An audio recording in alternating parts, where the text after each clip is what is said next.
Hey, I'd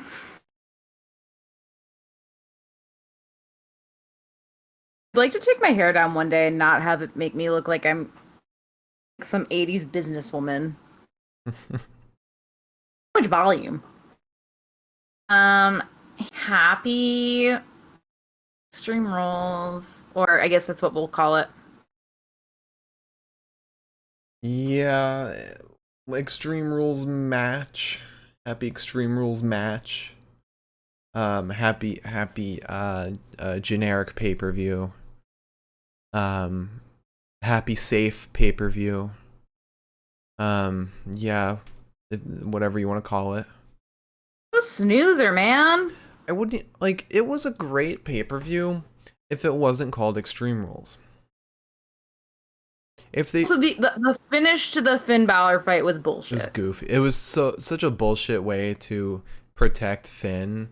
Like, come on. Just like let Finn win. Let us move into the era of desperate Roman. Yeah. We have had this Roman for a year now.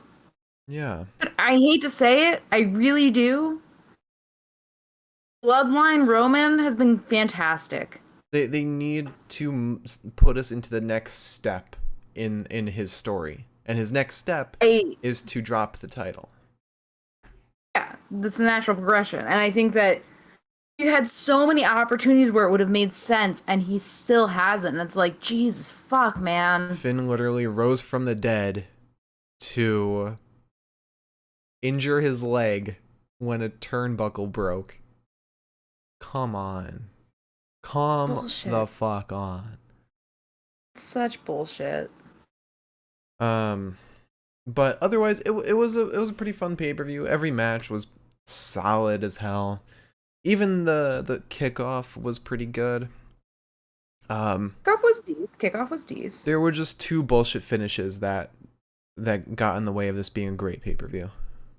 Unfortunately, they were the two main event matches, which really sucks. Yeah, so it didn't end on the best note. Um Oh. but let's go over our predictions first. So, for those who don't know, we predict the outcome of every match in a pay-per-view. We predict the winner. Sometimes, in examples like triple threats, we'll predict who will eat the pin, which we did for the United States Championship match. And for every incorrect prediction, we have to finish a can of hard seltzer before the podcast is over, and that stacks up. So if you get two wrong, you have to finish two drinks. And whoever gets the most correct is crowned our Pinfall Podcast Prediction Champion and has to give out a punishment to the loser. I am the reigning champ after TakeOver 36 and SummerSlam. And am I forgetting anything with the predictions, with the rules? Okay. I don't think so. So I got our tiebreaker right, which is Big E shows up in the ring or in the arena. But I got outside of that. Which was also a very bullshit way to win. I was so pissed about this. Yeah. Yep. I got 3 correct, and I got 4 incorrect, so I have to drink 4 cans. I got. Should I talk about specifics of what I got right and wrong, or should we wait till? Maybe wait, because we'll get into that. Okay. And how many did you get correct and incorrect? Oh, Elizabeth. Elizabeth here got 5 correct and 2 incorrect, which makes me your new reigning champion. Yep. Yep. I do think from now on, we should only do who wins the matches and then save who eats the pin for tiebreakers. Does that sound like a good idea? Sure, I don't give a shit. Okay. I was shocked that I won that one because that was the one I expected to lose. You still would have won if we did that this time, but I think it is kind of... It's iffy. going forward. But we made a tiebreaker, so like We did. Yeah, so congratulations, you are the Pinfall Podcast Prediction Champion again. Your new reign commences. I have been beaten. So, what is the punishment you're dealing out to me? Mark, I want you to indulge me a bit. By indulge me, I mean for every match, I would like you Mm-hmm. to do an impression of a wrestler. Okay. And I have to guess it. Oh, okay. Interesting. Okay. Does anything happen if you guess wrong?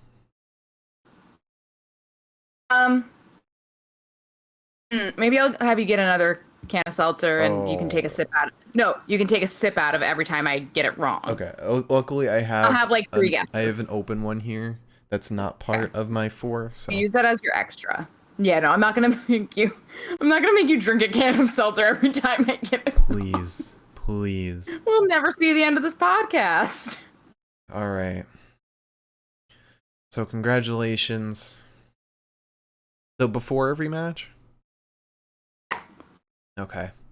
Also, one of the matches that we got wrong, both of us got wrong, is bullshit. Becky and Bianca. That one was very bullshit. All right. So you want to just dive right into it? Dive into the recap? Okay. Let me get a sign up. And we're drinking Bon and Vive. Back to Elizabeth's favorite. Of course, my favorite, the moment I don't have to actually drink anything. Or, well, I have to drink, but, like, I'm not the loser, so I don't have to drink quite as much. Yeah, so Whatever. fun. Okay. So. Liv versus Carmella. Mark, what did you predict? I picked Liv. And I picked Liv. What did the cat pick? Do you know? Oh shoot, I didn't write down her picks. Let me pull up her video actually. Where is her video? There we go. Try and pause it quick so that it doesn't play. Oh, okay. It just went off for everyone. So the cat picked Liv Morgan. Good job, Pepita. Yeah, she got one right. She's just laying there like this. Oh. Stop, Microsoft. Stop telling me to sign in. Okay. Yeah. She picked Liv Morgan, so she got that one right. You know what? I'm proud of my little kitty cat. She actually did really well with the predictions. She didn't do half bad this time. Did she do better than you? I haven't calculated it, or I haven't counted it, but we'll see. We'll see at the end of the podcast. Yeah. Before I start, do you want to do a little impression? Oh, okay. I haven't thought of one yet, but I'll try and come up with one. There's a couple of easy ones. I assume I can't do like their catchphrase, because that would be too easy. If you're gonna do their catchphrase, I'd like you to include it in like maybe like a sentence or something. I don't know. Like maybe don't do it like right off bat. Like don't say brother, and I'll be like, well, yeah, okay. Okay. Does it have to be a wrestler specifically? Like, can it be like a manager or somebody else? I'll take anybody in the WWE. Okay. Or, you know what I mean.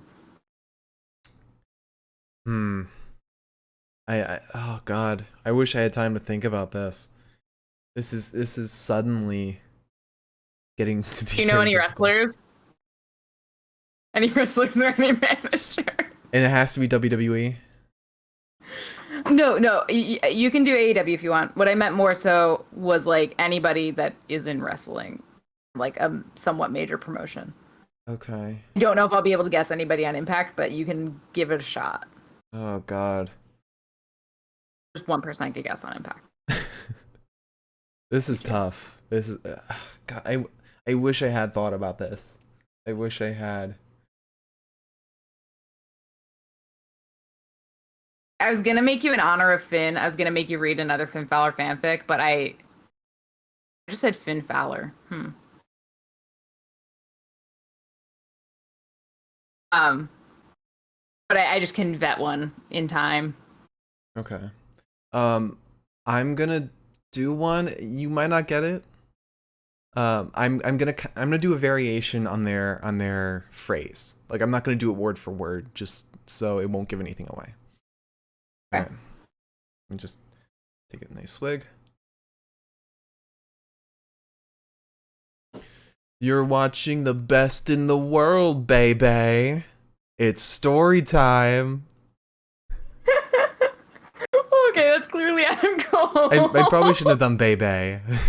The only thing that's making me crack up is that the way that he transitioned from best in the world to Bebe sounded very Austin Powers-y, and I was like, He kind of does that. He kind of does like the Austin Powers flow of his words. he does. I just smacked 14 things on my desk. Oh, I've had 2 sips and I'm already a fucking nightmare. You're Rhea Ripley?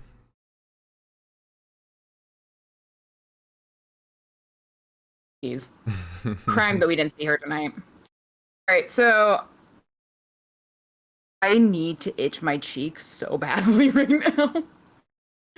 Okay, so Liv bridges to avoid Carmella. She's sent into the corner. Liv manages to avoid Carmella, though. She hits her with the backstabber that intends to send her into the buckles. She can't quite get it. Carmella stops herself. Doesn't really matter, though. Carmella gets dropkicked into the buckles anyways. We go ringside. There's a super kick to Liv out by the ring. Then an elbow to the face of Liv. And a seated senton. Back in the ring. Then we get a suplex to Liv right into a headlock. Carmella slams Liv backwards. We go back into that headlock. At this point, we still have the Spanish, English, French, German announce teams in our fucking ears. Production and was my brain was fucking melting down. Clearly, It was just like, clearly nobody in the production truck and no producers were watching the Peacock stream. None of them. never had this problem before. Did they like forget to flip the separation switch? But you see, it was fixed at certain points, but then happened again. Yeah. Or all the announce teams were just suddenly very quiet. I doubt. My mom texted me saying that she tuned in for a couple seconds and just texted me, "Language, my son." Oh no! Did you swear? I don't know. I don't remember. God, we're turning into Brett Goldstein. Oh no.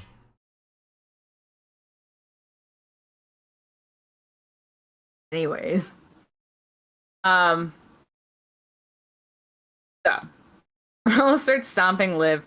Liv starts fighting back though, gets some hard punches and brings Carmella down into good old ground and pound. Jimmy's not there to talk about it though. We get an enziguri to Carmella and a stomp to the back. Carmella slams Liv into the turnbuckles. We get a couple of near falls.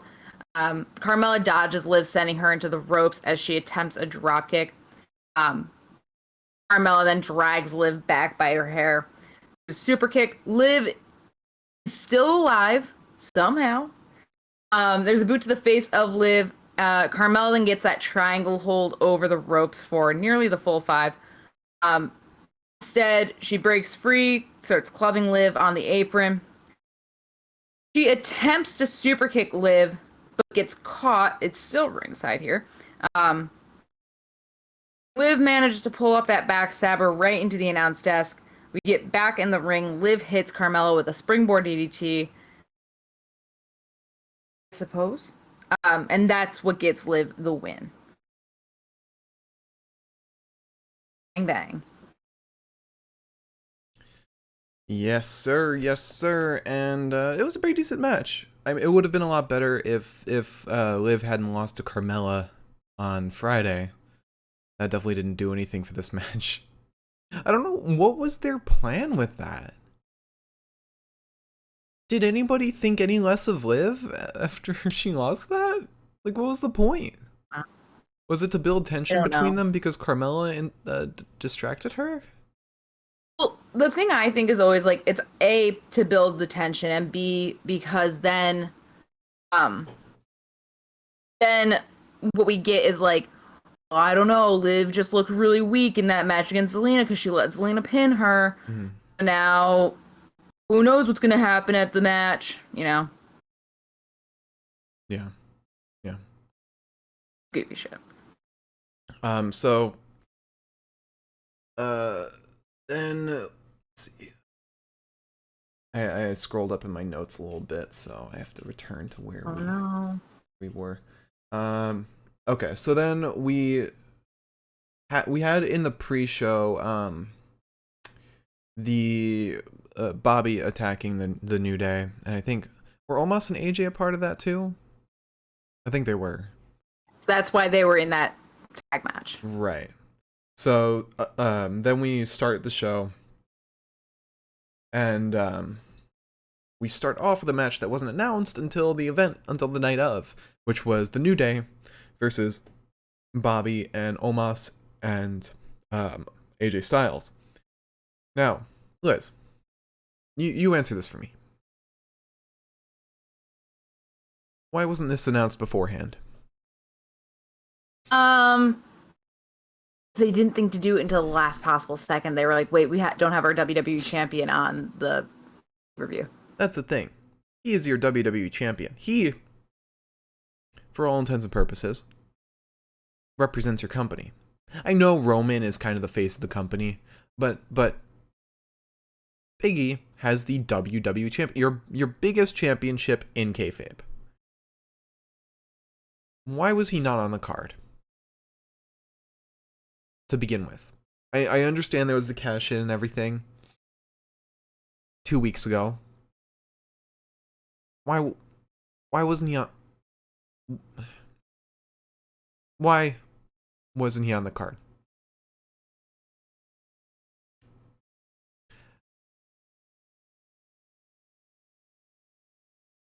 Anything.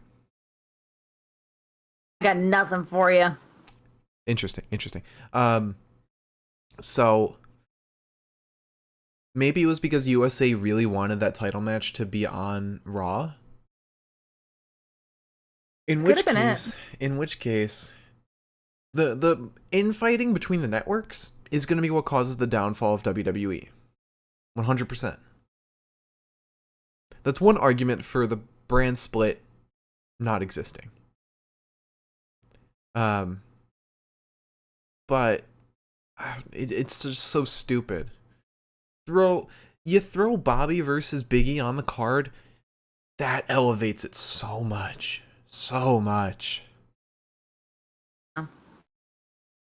No. I want to have like a good answer for you here, but I don't. Yeah, and then tomorrow you can have Kofi and Xavier versus AJ and Omas. And if you want Big E, what we're gonna have is also Big E versus Bobby. Yeah. So like, oh, you're back. Right. Yeah, because Goldberg's like the crown jewel. Yeah. I love Goldberg at Crown Jewel. They always want to have him there. Yeah. Isn't that where Goldberg and Brock Lesnar fought? Or am I Goldberg fought the Fiend. Yeah. Why do I feel like I've always watched Crown Jewels and Goldberg's been there? I think you've only watched most recent maybe the Crown Jewel. Maybe the Goldberg and the Fiend match sticks in my head. Oh wait, no, there was also Goldberg versus Braun. I thought, wasn't that a Crown Jewel too? Yeah, I thought. Well, let me look on my phone so I don't make my computer get throttled. Goldberg versus Braun Strowman. Goldberg fought Braun at WrestleMania. Yeah, because remember he filled in for Roman.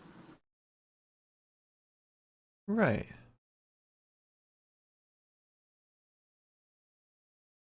Feel? Yeah. Yeah. Yeah. Yeah. Apparently, Goldberg said that the match was miserable. Of course. All right. So this next match, because it wasn't on the card originally, we didn't have predictions for it. The cat doesn't have predictions for it, so. Cat is actually sleeping like a little scrimp. He looks adorable. Marcus, we didn't have predictions. You want me to do an impression? I'd like to do an impression. All right. So, let me take another swig. I've been going very slow on this. All right, dummy. We just watched Extreme Rules, yeah? We watched Extreme Rules. No! And I wasn't there. No! I wasn't on the card. Just like Big E originally. But then Big E was on the card, yeah? Please. Big E's a big dummy. I'm gonna take that WWE Championship away from him, dummy. This is my safe space. I don't want to be assaulted by LA Knight quotes. God. You say that like it's a quote. Whatever. He may as well have said all that shit at some point or another. Probably. And I should have told you have to make him challenging. There's some. I feel like you're gonna do Cameron Grimes next. You see, the ones I can do though are the ones that I do on the podcast. I feel like you could. You've got a couple more matches. You're gonna have to figure something out. Yeah, no, I've got a couple. I've got a couple planned. A sneeze or choke? I sniffled. Oh, okay. So yeah, New Day versus Bobby and AJ and Omas. Okay. Which, by the way, this match put up a good argument for AJ and Omas being split up in the draft, and Omas being a part of the new Hurt Business. I want the old business. The thing is though, with what I suggested, and I'm suddenly thinking of this. If Omas and Bobby are in the same faction, you've got two heaters right there, two big guys, two strong men. It's not really gonna work. You need. We bring back Shelton and Cedric. They're too busy elevating the 24/7 division right now. God. And main event. He's gonna leave soon. All right. You want to start with the All match? right. Yeah. That's a big yawn. Oh, I knew she was gonna do this. Oh, go! I love you. All right. So we start with Xavier versus AJ. Some chops to AJ after Xavier drives him into the corner. AJ wants the calf crusher, but Woods grabs the rope instead. Kofi gets in. There's a mule kick to AJ and a failed Trouble in Paradise Styles. Styles then lifts Kofi up and over his shoulder. He lands on his feet. Same exact thing to AJ. AJ lands on his feet. We get a chop block to Kofi though to slow him down a bit. AJ then says he wants Big E. So Big E gets in. Big E flattens AJ and says he wants Bobby. So Bobby gets in. Then we're punching. There's some forearms to Big E that send him straight into the mat. Big E sends Bobby into the corner, sends some shoulders into him. And then we get what I did not know was called this, but I guess it is. A unicorn stampede. Didn't realize that was the name of this. Is that what it's called? Yes, I looked it up. Okay. Interesting. Looked it up on the internet. The what? Internet. That doesn't exist. I know. I'm just joshing you. So Xavier gets in off of Kofi. They go for a team offense, but Bobby rolls out. I called him Robert in my notes, and I almost called him Robert in this podcast. I guess I just did. So, Kofi then dives out. into Bobby's arms. Xavier sends Lashley to the ground, though, on his own accord. Kofi then gets in, and Bobby just fucking tosses him across the mat. Some shoulders to Kofi in the corner. Omas gets in. Omas just kind of does some Omas shit. I don't know how else to describe it. Kofi tries fighting back against him with a boot to the stomach. Omas just shoves him, pancakes him into the mat. AJ gets in. There's some elbows to the spine of Kofi. AJ starts fighting Xavier ringside, and the ref is then distracted by AJ, who is yelling at him. Kofi manages some double knees to the face of AJ. Bobby gets in off of that. Kofi sends Bobby ringside, but Bobby removes Big E from the apron. And at this point, because the last person that was... Xavier was fighting AJ. AJ knocked Xavier off the apron. Bobby removes E, and then we have no one for Kofi to tag out onto. So we get a flatliner to Kofi. Bobby wants to suplex, but Kofi gets free. Lashley drops him. There's a kick to the side of Lashley. And Bobby's leg is starting to hurt him because of what happened 2 weeks ago now? At not last Raw, but the Raw before last. Oh, yeah, the one where E cashed in. And who the fuck was it? What happened? Who hurt his leg initially? Who was he fighting? Randy, okay. So yeah, that injury that Randy afforded him in their match is acting up still. Which is going to make for great fodder for that Goldberg fight. They're both like, both of her legs are fucked up now. It's a flamingo fight. Yeah. That's what I'm gonna call it now. Uh-huh. Just like one leg tied up. Yeah. So Xavier gets him, shoves him. Xavier gets in. He shoves Lashley, hits him with an enziguri. There's some punches to Lashley in the corner. Xavier then drop kicks Lashley. He wants a DDT, but Bobby counters. Xavier still manages to end up getting it. He then kicks out, ends up grabbing Xavier after he runs off the ropes and power slams him. Bobby puts Xavier up top and hits a missile dropkick off the top rope to Lashley. Xavier hits the missile dropkick. There was no way for me to describe that in my notes for some reason. Big E gets back in. AJ gets in. There's a belly-to-belly to AJ. And another one. And Boot takes Omas off the apron. And we get a third belly-to-belly. And then a big splash. Pele kick to E, though. Somehow AJ is still in fighting form. Big E catches AJ as he goes to splash him in the corner. Hits him with a big fucking Uranagi. AJ escapes Big E in the corner after that.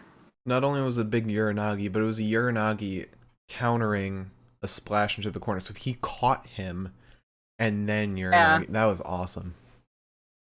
Sick. So AJ goes to the apron, hits E over the ropes, tries to roll him up after jumping off of the ropes. There's a Pele kick to Big E. Kofi gets in. We get a double stomp to AJ off of E's shoulders, off the top rope. A funky little spiral off the shoulders to Kofi from the newly legal Bobby. I don't even know what to fucking call this. Bobby got Kofi up here and then yeeted him, but like in a spiral direction. I think it was kind of like it resulted in like a flatliner. No, this one didn't. It was quite literally he had him on his shoulder and then he like kind of like tossed him off. Oh, okay. Yeah.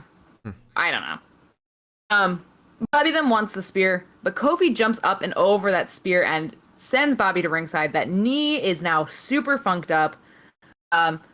Kofi then sends AJ outside as well. Big E gets in. Kofi goes over the ropes off of Big E's hands. Right into a bear paw from Omas. Great. AJ then takes his time striking Xavier down. Bobby gets in, hits a flatliner to Big E. AJ tags in off of a near spear. AJ's like, I'm gonna finish this shit off. Don't worry, Bobby. Thanks for helping. See you later. catch you backstage. Lashley's pissed. Lashley decides to still come in. He's still there. Goes to spear Big E. He dodges it, sends Lashley into AJ with the spear. And we get a big ending to Bobby to win. Actually, Bobby did tag back in. That's my mistake, but one way or the other. Yeah, it was a very fun match, especially for it being like so, I mean, what felt like last minute. Because everyone in this match is just a fantastic worker, so. I think my only negative to this match was really just I knew how it was gonna end. Mm-hmm. Because I knew like, there were times where like Big E was in and Bobby gets in and Big E tags out, and I was like, it's gonna be Big E versus Bobby at the end of the day, and I know that. So until that matchup happened again, I was like, well, the match isn't gonna end here. I don't know. Well, I mean, that matchup did happen pretty early on. But I saw a potential ending being Xavier versus Bobby, and Xavier eats the pin. Right. What I'm saying is that I saw that happening. I saw Big E versus Bobby being the ending. Right. But for me personally, a lot of this match was just me being like, well, it's not gonna happen yet, so Yeah. Oh. Yeah. All right. So that's the end of that match. Still a lot of fun. I just wish. Why is Biggie and Bobby starting the show tomorrow? What could possibly be main eventing that takes precedence over the WWE Championship? What?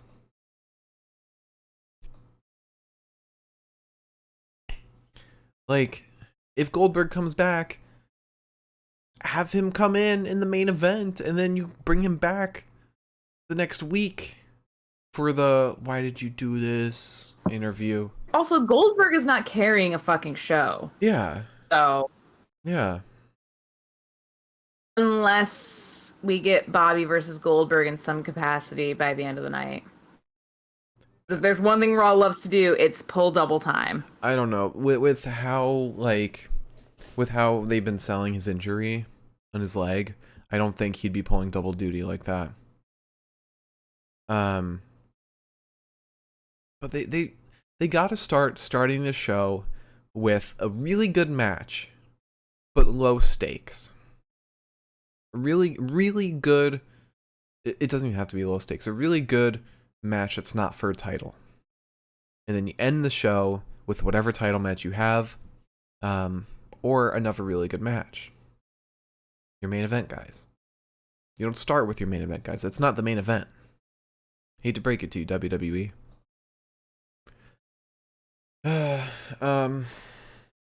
Like the United States Championship scene.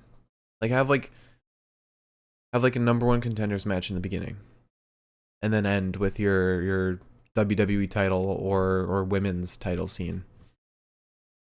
Yeah. I wonder if Alexa Bliss is going to play into this somehow. Oh, I hope. I know a lot of people don't want the feud to continue, but I feel like we're entering a new stage in her character development where it'll be really interesting if they do continue the feud. Because now that they have to. Now that she ripped up Lily, I'm invested. I'm interested. I think it can be really good. I cannot see a reality where the feud does not continue tomorrow. Yeah. I think that this is the ideal match for Crown Jewel. This is such a Crown Jewel match. I wouldn't say Crown Jewel. I would say Night of Draft, Night 2. Before they're drafted. I'm so annoyed that we're still... I understand that like the new dates for the draft have been kind of set in stone for a while now, and I just only found out about them a couple weeks ago because I'm a dummy. But I feel like I've been waiting for the draft for like 3 months now, and I'm losing my shit because first of all, I think it's because I'm so excited to see Drew go over to SmackDown. Yeah. I'm so excited for that. Yeah. But also because I'm so excited to see how much of our like Steiner math, as far as the what people are wearing and how that correlates. I'm kind of excited to see how that pays off if it does. Yeah, Shinsuke. Although actually, I don't think Shinsuke and well, actually, now that they retained, they could swap, and the IC title goes to Raw.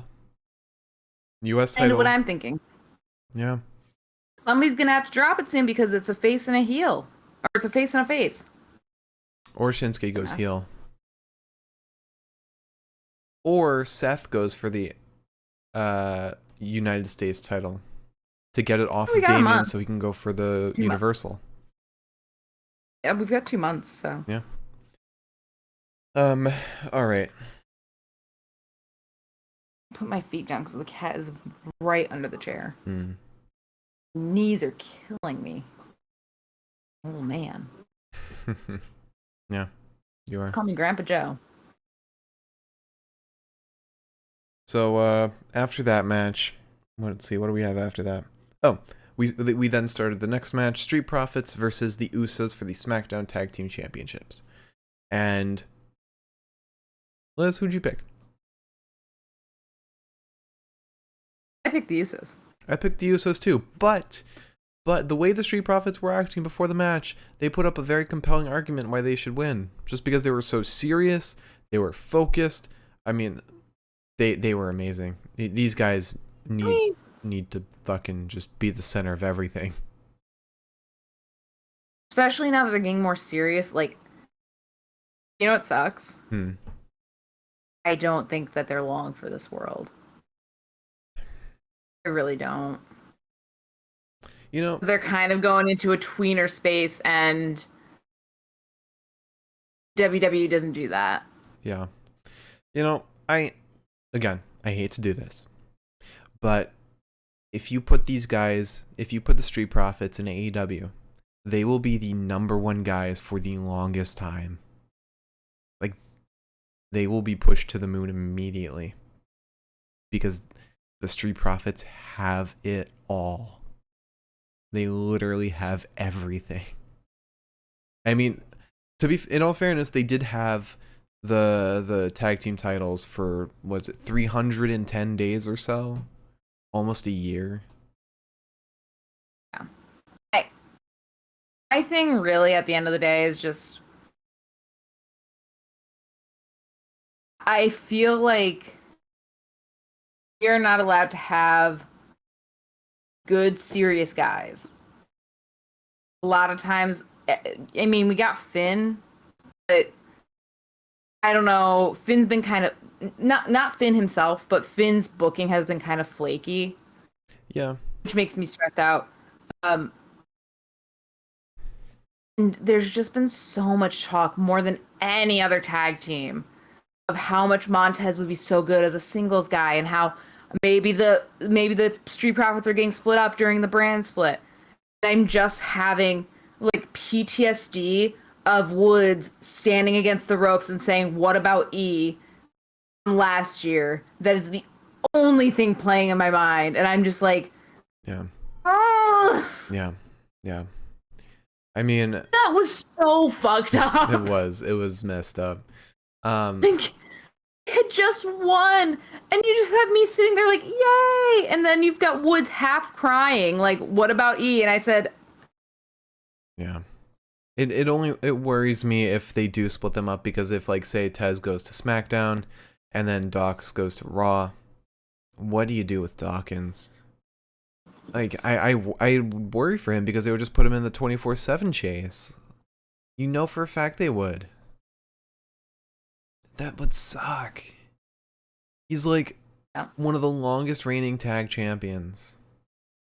Also, I'm gonna be honest with you. The men's What? cat moved, and all of a sudden I see a black shadow in the corner, and I was like, anyways, the men's tag division,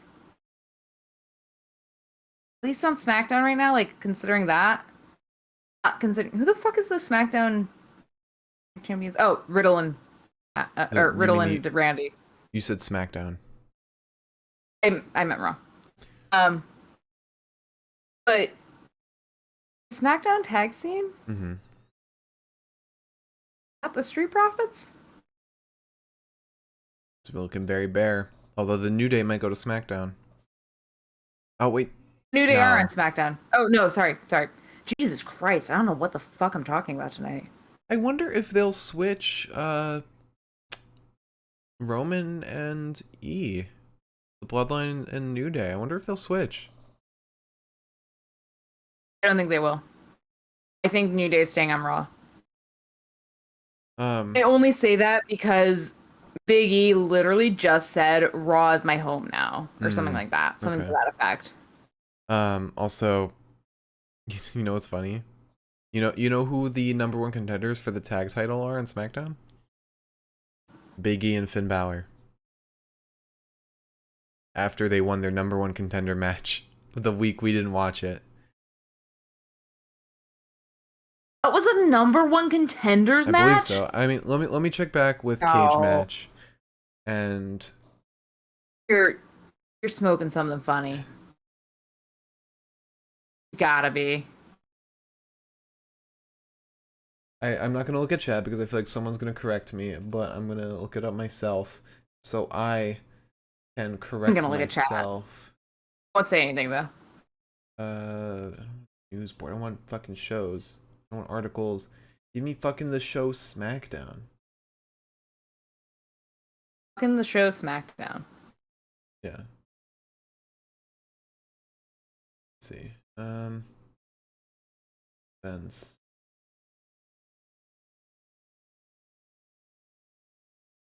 SmackDown. Look at SmackDown. There we go. SmackDown. Here, why don't you continue while I'm looking this up? Okay. Well, I'm still waiting for you to do an impression too, unfortunately. But,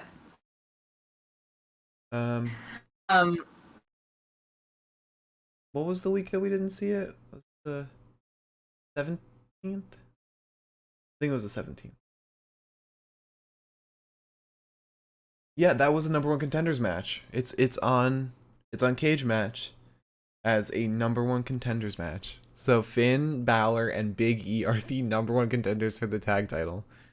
Move aside, Chad and Otis. Finn and E. Phineas. Alright, so yeah, that was the number one contenders match. I knew I wasn't smoking crack.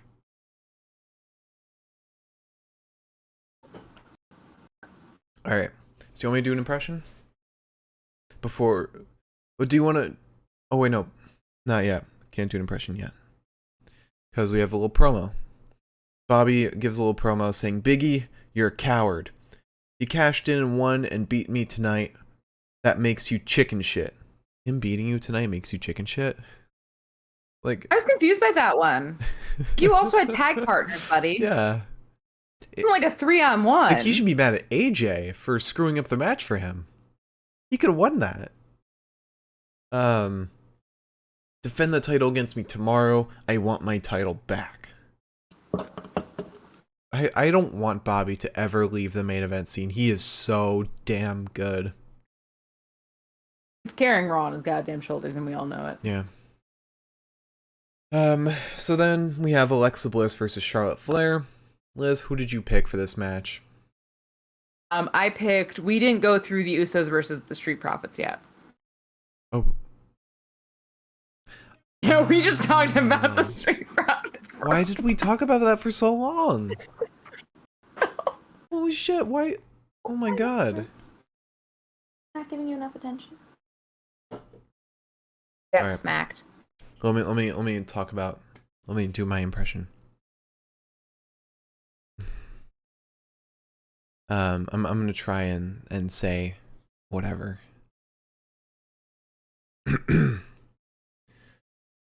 So this was Extreme Rules, and Kayla, you're getting on my nerves. Stop surprising me everywhere, Kayla. Our champion is the best, undisputed champion in the world, and you will all bow at his feet. You have it? Is it Paul Heyman? It is Paul Heyman. Yeah. He's like one of the few people that I feel like I could do something with that I don't do on like a weekly basis on the podcast. There's a sweet cat down here. Oh. All right. Stealing the show. Let's finally talk about the match, please. This See? Oh, look at her. What a baby. It's a baby. It's a little baby. I want to preface this match by saying this was incredible. This was a banger. Amazing way to start the show. Mark, who did you choose? I picked the Usos. I picked the Usos as well. What did Pete's pick? Pete's picked. I don't know why I suddenly thought we already went through this. Pete's picked the Usos as well. There's a chance she did better than you. There is a chance. Please stop. There's a chance. I don't want that chance to happen. Oh, my sweet kitchen. I think we're good. I think we're good, though. I don't think she did better than me. Okay. We'll see. No, you might be right. You might be right. Okay. She kind of fell apart towards the end of that. Let's see. If she doesn't get more than 3 right, I'm fine. What if she gets 3 right? Do you guys tie? Well, technically, I got 1 more wrong because I picked the who eats the pin in the United States. I said percentage-wise. She'd be doing better than me because she'd Baby girl. be 50%. You're gonna do so good, I promise you. You're the little winner here. I know 2 of her outcomes. I do too. I think she did better than you. Please stop. Positive she did. Please stop. Let's just go. Let's continue with this. Okay. So we have Dawkins versus Jimmy to start. It's fun for a second because like the guys are just yelling at each other, and I was like, ooh, spicy little fights breaking out. Mm-hmm. Dawkins slams Jimmy down, wipes the dude out as he bounces off the ropes. We get Jay and we get Montez, and there's a drop kick to Jay, and then another, but this time from Dawkins. The Street Profits together send both Usos out of the ring over the apron. Montez gets Jay back in, and Jimmy kicks Montez in his sweet, sweet, vulnerable ribs after this past Friday. The moment he becomes legal. Jimmy then stomps the shit out of Montez before driving him into the apron. Jay gets back in. We get a rope right into the ribs from Jay, and then a belly to back. And another one. We had a waist lock on Montez. Montez wants to tag out, but he's not quite close enough.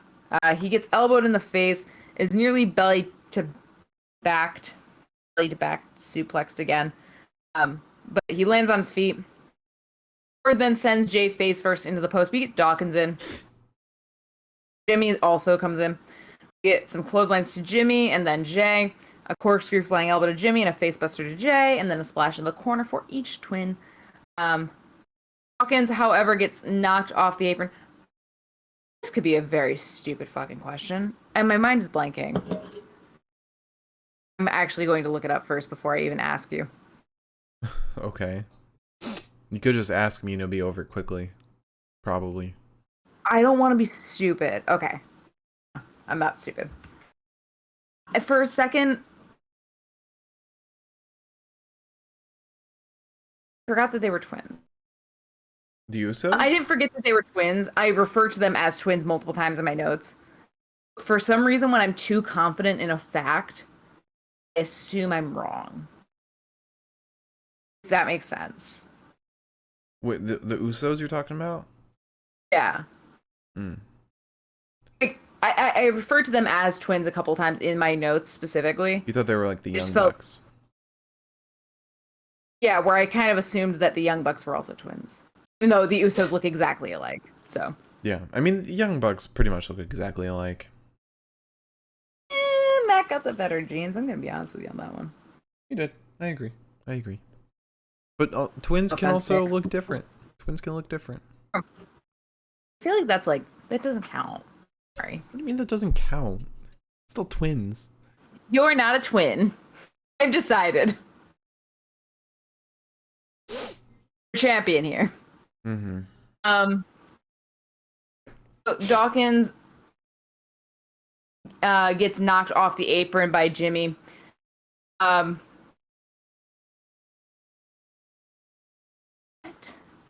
Dawkins, however, gets knocked off the apron by Jimmy, hits him with a fallaway slam as he dives out onto Dawkins.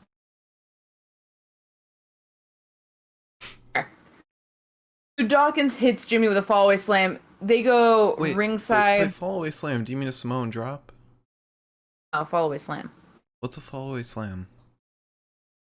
Fallaway slam is more so you've got the opponent in a similar position to a Samoan drop, except you kind of Release lift them as you fall. Yeah, you release them. Okay. Whereas the Samoan drop is you just kind of yeet. Okay. Holding on. Okay.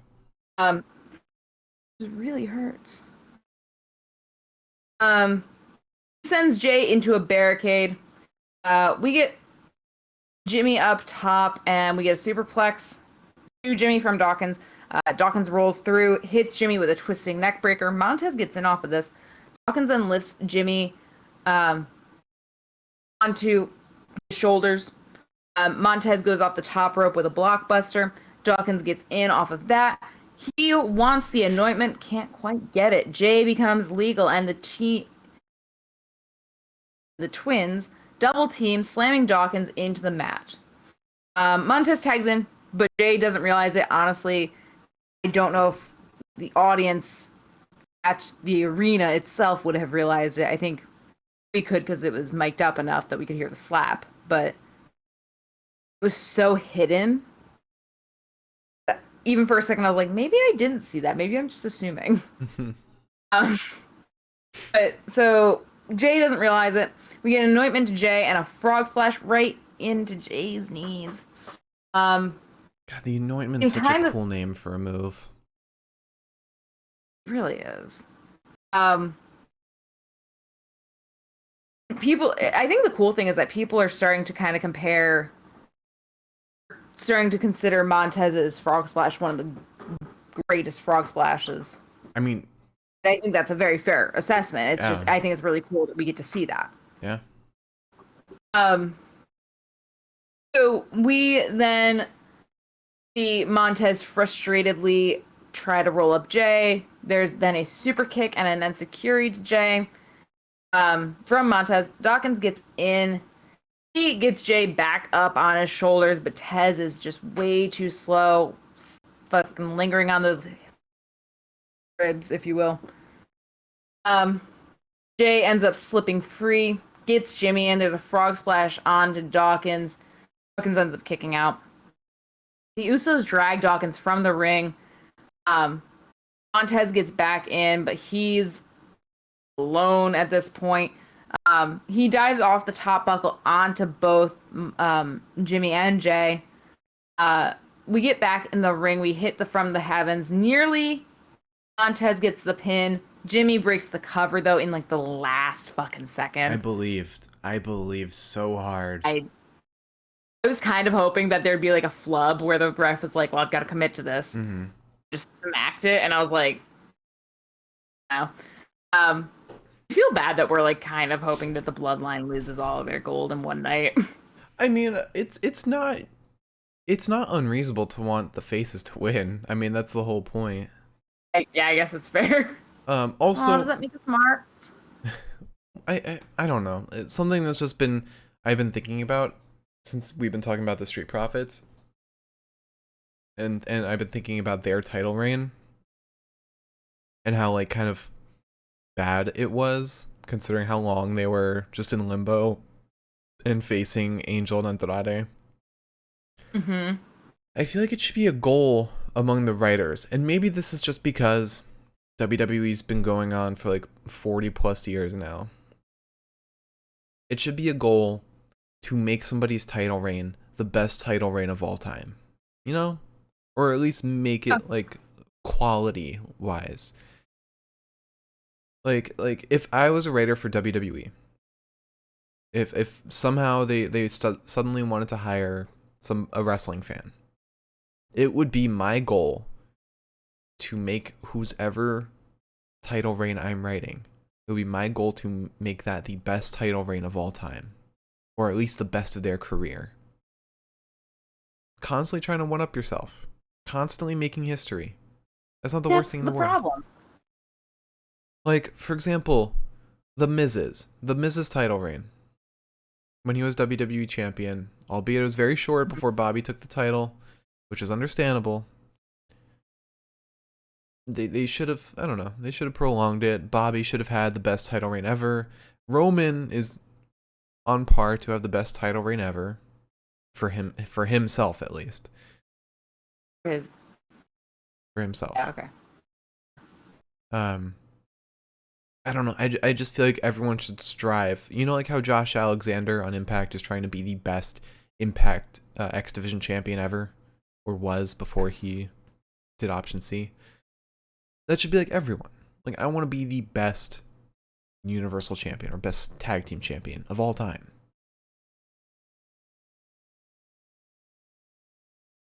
Look, I'm not telling you that you're wrong. I just think that the problem with WWE and maybe eventually AEW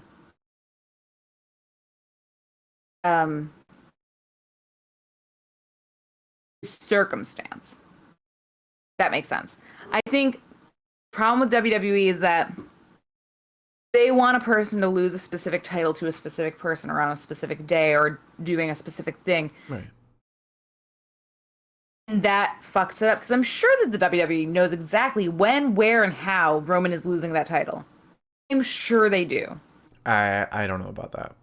Okay. Rather, how about this? I'm sure that they have a set of ideas. I don't even know about that. I mean, Let me just roll with this. How's that? Can I, like, for Royal Rumble, they don't even know who's going to win until the day of. Right, but here's the thing is that what I'm saying is with certain things, especially with Roman, it would not shock me if they know exactly at least what they want to see happen. Like, who's the guy right now? Right. Mm-hmm. I think that Impact doesn't suffer from that quite as much, and I think that's maybe, and this could possibly, I'm not saying that AEW's got this problem exactly. Mm-hmm. I'm saying AEW's gonna potentially suffer from that. Mm-hmm. Because I think that they're waiting for Adam Page to come back for Kenny to drop his title.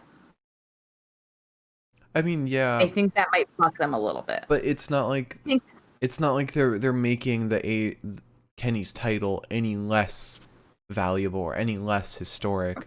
Like, take the TNT Championship, for example. I think that is the best handled championship right now. Because every single reign has been incredibly valued and worthy and tops one another. You had Cody's reign, then Brody's. I think Cody had it again. I think he won it from Brody again. And then Darby's, which was legendary because he fought for it like every week. And now Miro's. So it continues to top itself. And I understand you're in the business for 40 plus years. You need to shake things up. You get fatigued after a while as a company. But I feel like they're hiring people, like new people, pretty consistently. So it's not like the same writers that were around 40 years ago are still around now. Okay, so what I mean is very much just that, at least with WWE especially, I think that a lot of stuff rests on like these different blocks that are affected by other blocks. Mm-hmm. None of us can see those things. Right. So all we're seeing is like, well, fuck, why is Roman not dropping the title? Or, well, fuck, why are the Usos not dropping their title? And yeah, maybe, no, you know what, never mind. It's not going to make sense to us probably, ever. I think it's justified in the heads of the people that are writing this shit. Yeah. Although I do think that Damian will be the guy. I think he will. I think that's fair. I think I was just gonna say that I think that if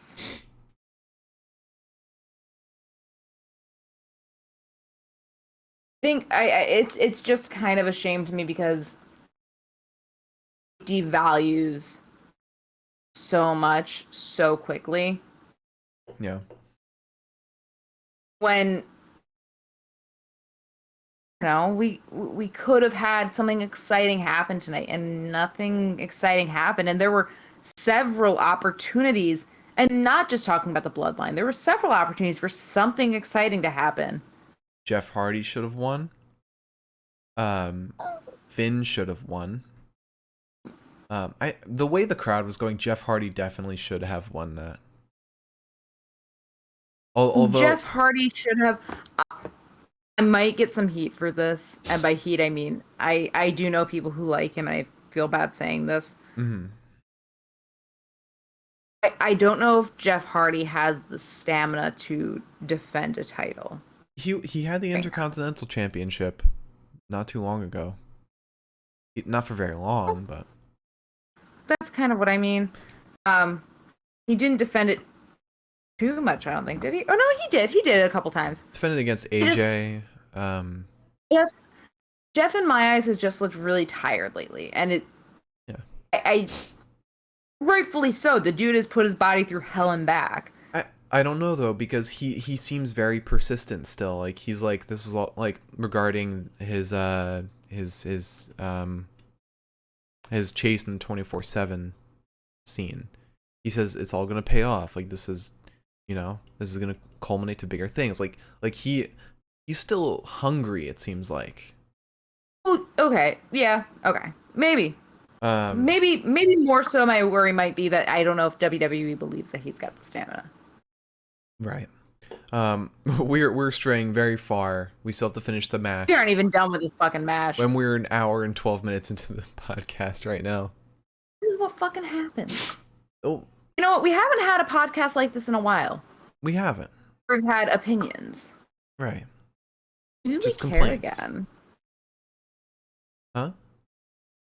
Said maybe we care again, and then you said just complaints, and I was like, well, no, we've always cared. The reason we've been complaining is because we care so much about the talent and the product that we want it to be as great as possible. Well, yeah, I mean, you've got this fucking, cornerstone of the wrestling industry, and it's like, I'm gonna say it. Every wrestling memory I have is tied to this shit. You may as well make it fucking good. I don't think they're in the wrestling industry anymore. They're in the content they're in the sports creation entertainment industry. Yeah, they've said they're not a pro wrestling company. They are a content creation company, which is very evident. Looking at all the stuff they're making, like the Netflix interactive series. Okay, to be fair, I'm very excited for that. I am too, but I mean, they make comic books too, video games. They want to make a cinematic universe, which I guess the Netflix movie series, whatever, is going to be the start of that, maybe. Which, if you're starting with Undertaker and the New Day, perfect way to start. Yeah. Anyway, let's get back to the match. So, let's see where did I leave off? So Jimmy broke the cover. Jimmy gets in after this. There's a near double super kick. Dawkins, however, takes the hit, which made me a little stressed out. Then get a super kick to the ribs of Montez. Jay gets in. We get that team super kick. Jimmy gets in. Hit the twin frog splash. or the Twin Uso Splash to win. I guess we had 5 seconds before the end. Mm-hmm. Yeah. Also, I looked at all of Pete's predictions, and she got the same amount right as me. She got one less wrong than me because Mark. I had that extra. We had that extra prediction, so Kat technically did better than me. But if we're getting rid of that pinfall prediction, we tied. The pinfall prediction. Oh, I love that. I mean, you are the pinfall podcast prediction champion. Should we just call it the pinfall prediction champion? Yeah. Pinfall prediction champion. We need a belt. If anyone out there wants to donate to us to fund us getting a custom don't say no. Don't say no. We're on Twitch. People love to give donations on Twitch and subscribe. Please subscribe to us. It'll help fund us having a tangible prize for the pinfall championship. I think at the end of this, we should give Pete's a couple of treats in honor of her winning. Okay. Or beating you. I'm the winner. Okay. So after that match, I already went through Bobby's promo. But we then have Alexa Bliss versus Charlotte Flair. Yeah, so what'd you choose for this one? Picked Alexa Bliss. I picked Alexa Bliss too.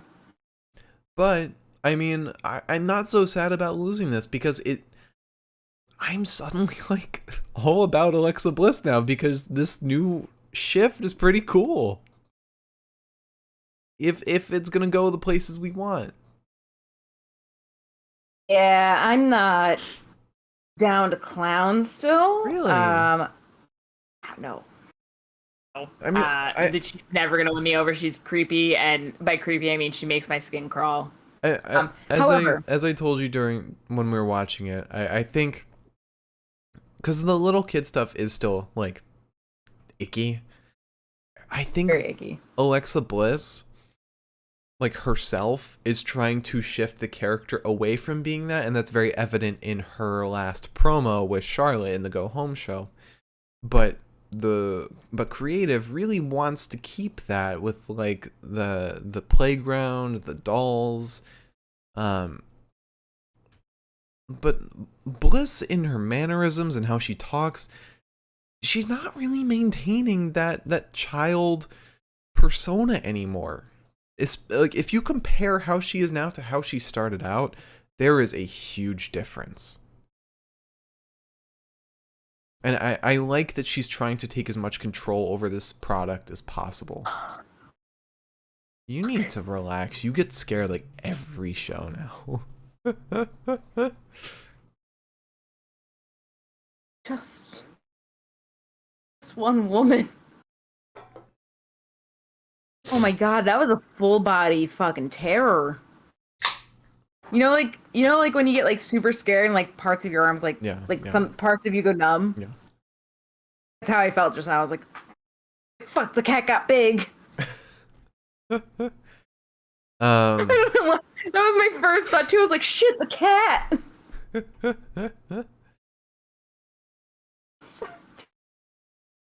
She changed positions. She doesn't seem very happy with me right now. All right. Do you want me to do an impression before we get into this? I'd like to do an impression. Yes. Real quick. The cat picked Charlotte Flair. The cat picked correctly on this one.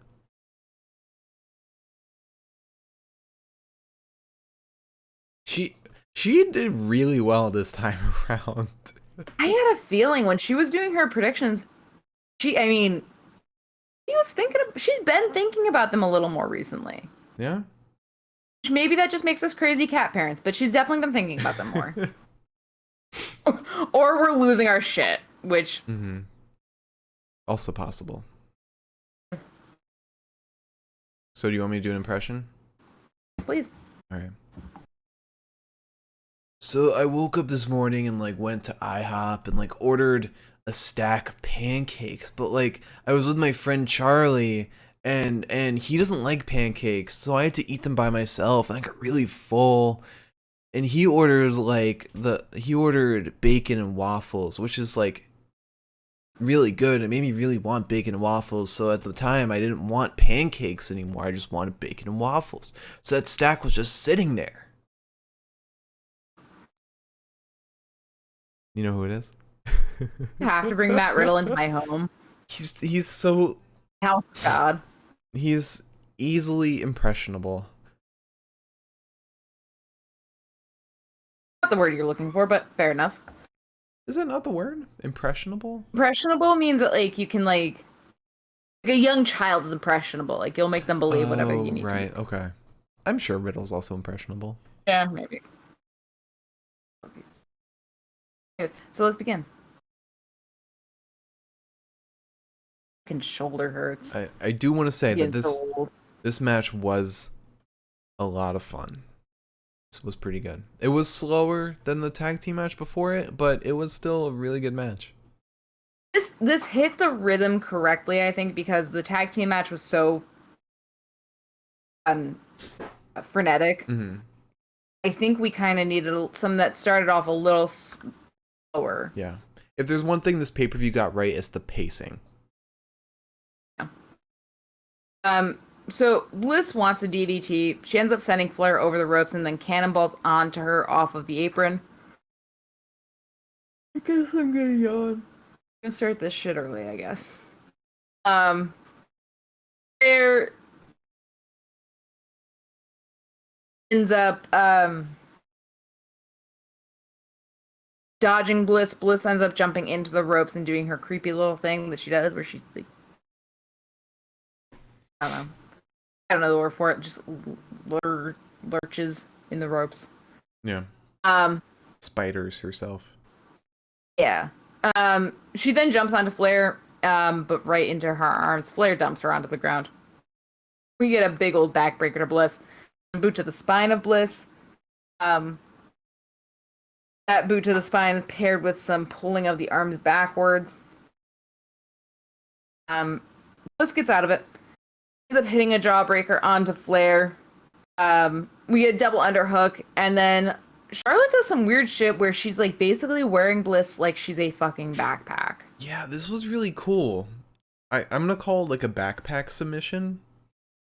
Sure. No one else was calling it anything else, so. But like, that was one step away from being a nasty driver. Like that is a finisher right there. You were an Impact? Oh boy. Oh yeah. I guess maybe we shouldn't be celebrating because pile drivers are pretty bad for the body. If you do them wrong. Like, because we were watching Impact on Thursday and they replayed Josh Alexander pile driving Chris Sabin. And like raising your knees so there's space between the head and the ground. There are safe ways to do it. I think of all the people in the world, I would actually trust Josh Alexander to give me a pile driver. Yeah. I would too. So Bliss ends up showing off some sick core strength, sits up, Hurricane Rana's Flair into the top turnbuckle. Bliss then sends Flair face first into a different top turnbuckle. Oh my god, my battery's about to die. Oh my god. By the way, if you didn't tune in for our 2K20 stream yesterday, it's on YouTube now. Go watch it. Hell in a Cell pay-per-view. Made me really miss Hell in a Cell. I'm gonna be honest with you. Yeah, I mean, when you have a Hell in a Cell pay-per-view and all of the matches are in a cell -1, really works with the gimmick. Yeah, it's almost like it's hell. In a cell. One would think. Like, imagine if all the pay-per-views today, or all the matches today, were Extreme Rules. Or no DQ at the very least. It would have been so sick. Yeah. Imagine Usos and Street Profits, Extreme Rules. How much you want to bet tomorrow we're going to get an Extreme Rules match. I don't want to bet because I'm going to be annoyed. Anywho. Bliss sends Flair face first into the top turnbuckle. Charlotte ends up slamming Bliss right into the barricade face first. She loads Bliss back into the ring. There's an inside cradle to Flair and then a moonsault off the top rope that fails, but then Flair hits the moonsault off the mat successfully. We get a series of roll-ups and a one-armed powerbomb to Bliss. There's a moonsault attempt off the top turnbuckle that fails once more. Bliss ends up countering that with a sunset bomb, sending Flair upside down. Bliss goes up top. He double stumps Flair in the corner, hits Twisted Bliss right on to the mat. This ends, however, with a DDT to Flair after a failed sharpshooter nearly gets Bliss the title because Bliss rolls her up and it was like this fucking close again. Flair, however, then grabs Lily and throws it at Bliss before throwing a boot to the face of Bliss. And Bliss goes right into the post, gets hit with a natural selection. Charlotte Flair wins. Shouldn't that have been a DQ? Using a foreign object? I don't know how they feel about sentient foreign objects. Then if it's a sentient being, then it should be a DQ for it attacking Alexa Bliss. Could have just made this match Extreme Rules. You could say that about so many matches tonight. Although, I do love that they did not use any supernatural shit in this match. None. It was great. It's what we deserve, that's for sure. Yeah. I mean, like, you compare this Alexa Bliss to Alexa Bliss last year when she was in Bliss Cross. Just in terms of in-ring ability, it seems like there is a huge, huge difference. And this is what a gimmick change can do for someone. I of all the things I will give you that. Yeah. Couldn't imagine last year she'd be doing a fucking flying head scissors. Or Hurricane Rana. Or Sunset Bomb. Yeah, oh, that was nasty. Also, to be fair, I also think that we are not thinking enough of Bliss Cross Bliss. I don't think that she was a compelling enough character. Yeah. For us to really like consider what she was doing. If that makes sense. Mm-hmm. I agree. She could have been doing all this shit, but I just was not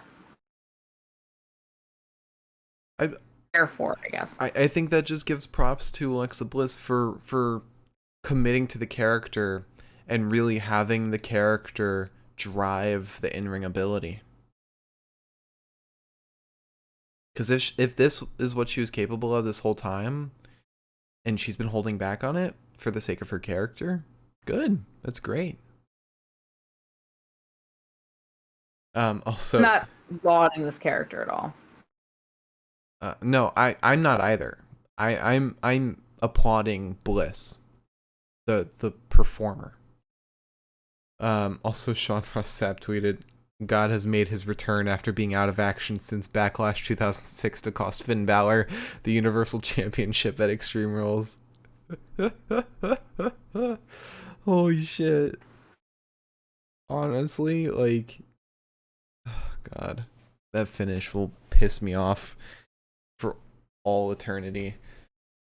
Alright, so after that match,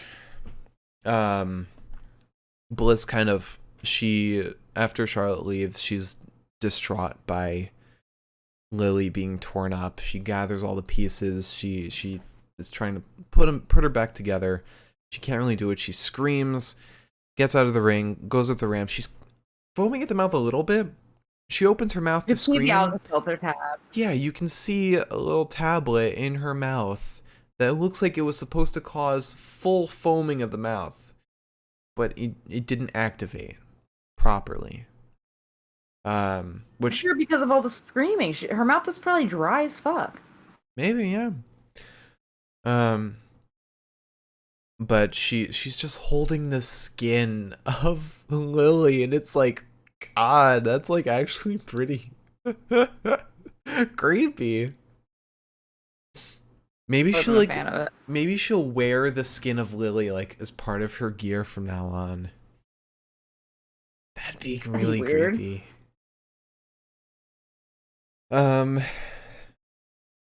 But then we have a little backstage interview with Paul Heyman. He's on the phone. Kayla creeps up to him. He says, "I need to call you right back. 2 minutes. A minute. Just give me some time, okay? I'm sorry. Do I need permission to talk to people? Does it bother you that it might be another journalist? You think it's Brock. What if it is? Am I not allowed to talk to him?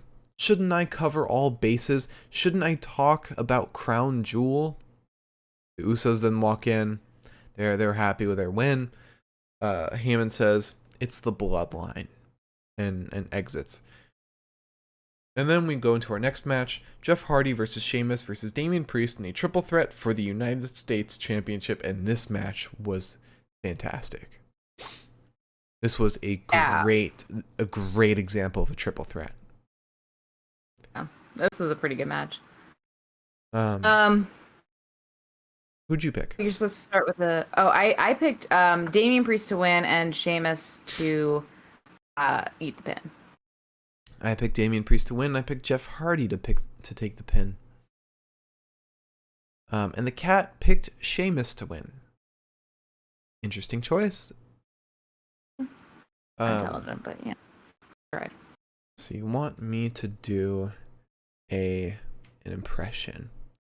What I'm gonna do to make it easier on myself, my laptop would work.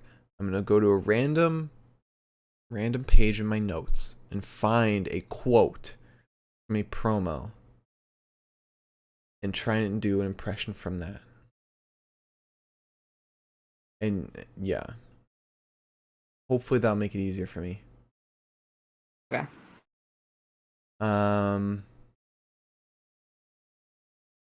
this actually isn't easy. This makes it no easier at all.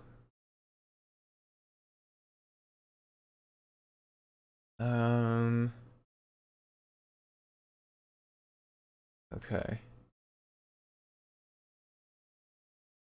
Okay. This is gonna be real bad. I hope you know that. Oh no. I'm gonna take a quick swig.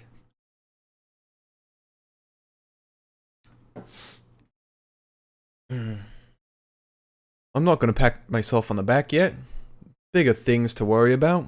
Money in the Bank ladder match. The story of Icarus. Oh, for fuck. Flew too close to the sun. I'm Tricky Icky. The briefcase is the sun. I'll be flying to it. Nothing but the sun will stop me from being Mr. Money in the Bank. Was that Drew McIntyre? That was Drew McIntyre. The moment you started with the history lesson, I was like, gotcha. Great. So to start this match, we get a pump knee to Jeff. So it is just Sheamus and Damian. There's a kick to the chest of Sheamus, and Damian takes him over the top rope, begins beating him ringside. Sheamus hits a flying knee to Damian, then starts slamming Jeff into... Sorry, there's a flying knee to Damian from Jeff, and then Sheamus takes that on by slamming Jeff into the barricade. He lifts him to the apron. Hardy gets free and dives out onto Sheamus off of the apron. There's a cannonball onto both men from Damian. Once we're back in the ring, he starts splashing the men in either corner. Damian lifts Sheamus to ringside. Sheamus throws him into the post. Jeff kicks Sheamus under the chin. There's a spinebuster to Jeff from Sheamus. Sheamus stops Damian from getting in the ring, and there's some punches to him in the back. He starts up with the 10 beats of the bottom. Damian wants to hang up Sheamus, but slips, and I don't know if that was intentional or not. Looked a little messy, but ends up slipping one way or the other. And he kicks the leg of Sheamus, gets back up, gets the 10 beats of the bottom of his own. There's a drop kick to the face of Sheamus from Jeff, and then some forearms to Sheamus, and a basement drop kick. Jeff goes for the splash, but lands right on Sheamus's knees. Still ends up hitting a side Russian leg sweep to Sheamus, and then does that little pin where he kind of gets like the person's legs over their head and like puts his legs on top of their legs. Then Jeff hits double whisper in the wind to the men. Sheamus gets Jeff up though, hits him with an Alabama slam, throws him into the cloverleaf. Priest, however, bops in. He slaps Sheamus in the face, kicks him upside the head. Do you mind finishing this while I run to the bathroom? Sure. Okay. Thank you. After kicking him upside the head, there is a white noise to Priest from Sheamus. Apparently this does not affect Priest too much. Priest ends up hitting Jeff with a bell clap, wants the reckoning, but Hardy reverses and goes for what was affectionately called the Dragon Sleeper, but Jeff slipped to do the Twist of Fate. That's it. It was nice of them to try to cover, but he definitely slipped doing the Twist of Fate. One way or another, it happens. Jeff ends up taking off that shirt. He goes up top like he's about to do some shit. Instead of doing some shit, Sheamus sends him off the buckle into the ropes. He then goes up top and fucks around for a bit, making fun of Jeff and dancing in the style of Jeff. It's a drop knee onto Damian, however, fails to get the brogue. There's a boot to the face of Damian. Sheamus hits him with a choke slam. Damian, however, I fucked that up. There's a boot to the face of Damian. Sheamus fucks around for a minute and gets hit with a choke slam. Damian covers but gets swantoned onto. There's a boot to the face of Jeff that ends in exchange blows between him and Damian. We get a knee to the face of Damian from Sheamus, and then a brogue to the face of Jeff. Damian rolls up Sheamus to win, and honestly, I was not expecting to win this because I don't have exactly the best track record as far as it goes with like winning the double predictions. I was pretty surprised. I honestly thought that Jeff was going to win it multiple times. I didn't think Sheamus was ever going to get it back. I don't think it's right. The crowd was like loving the concept of Jeff winning, and Damian was getting booed. All the strikes that he was getting in. And I was like, oh no. This is it. Class. Damian won. It does make a good argument for Damian to go to SmackDown with the title and Shinsuke to go to Raw with his title, but I don't know. It just so happens that Damian's been wearing a lot of blue and Shinsuke's been wearing a lot of red, so just to say. Not me. Sure for me. Anyways. Did you finish? Yeah, we're all good. Cool. Yeah, it ends with a roll up, right? Yeah, Damian won with a roll up, which I didn't quite feel. So 3 matches had kind of not great endings. I feel like ending a pay-per-view match with a roll-up is not the best way to end it. No. Especially if this is supposed to end Damian and Sheamus' feud. I don't think it did, though, because of the way that Sheamus walked up the ramp. I'm all pissy about it. Kind of like in 2K20 when the loser walks out of the ring and is just like...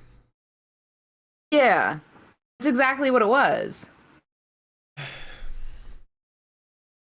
Yeah, I feel like it was definitely supposed to be the end of it, but they didn't convey it well.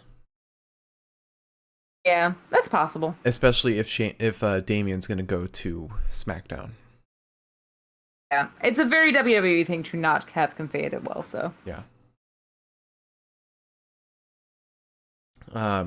So then we have a promo from Big E in response to Bobby's. He says, "You think I hide behind Kofi and Woods? You're talking about your knee hurting and me cashing in on you. Tomorrow, your ass better be ready." And then we get Becky Lynch versus Bianca Belair for the SmackDown Women's Championship. do you want to hit me with a little? Well, no, we have predictions first. Oh, you're right. You're right. It didn't matter who we predicted. It didn't matter at all because this ended in a DQ. Which a lot of people on Twitter are like, yeah, it ended in a DQ, but Sasha coming back kind of made up for it. No. I don't think anybody missed Sasha. People wondered where she was. People wondered where she was. I don't think anyone was like, wow, I think the women's scene is really needing Sasha right now. If anything, people are lamenting the fact that Bayley's gone. Yeah, Bayley has been more of a sad thing more than Sasha. Yeah. Because Sasha was weird. Yeah, she just disappeared out of nowhere. Nobody knew why she was gone. People were suggesting it was travel issues, but it's been a month. Yeah. Plus some. I think has it been more than a month? It has been, because she was gone for SummerSlam. And before then too. Weeks prior. Yeah. I don't know. It's I think you could have ended the match with Becky winning and still had a finish. Like, have this match be Extreme Rules. I don't think that this match warranted Becky winning. I think the other thing. I personally think it did. I think there could be a fishy finish to still protect Bianca, but I don't think this was her time to win it. She hasn't had the climb up to have her beat the best women's champion in WWE.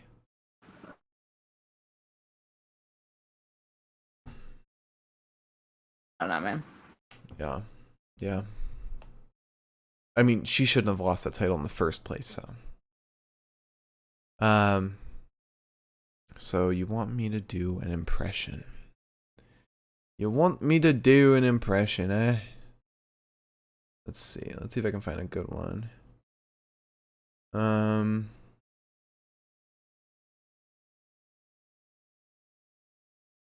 Okay.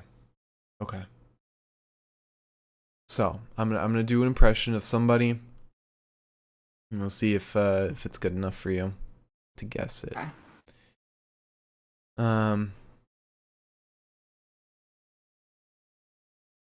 Okay.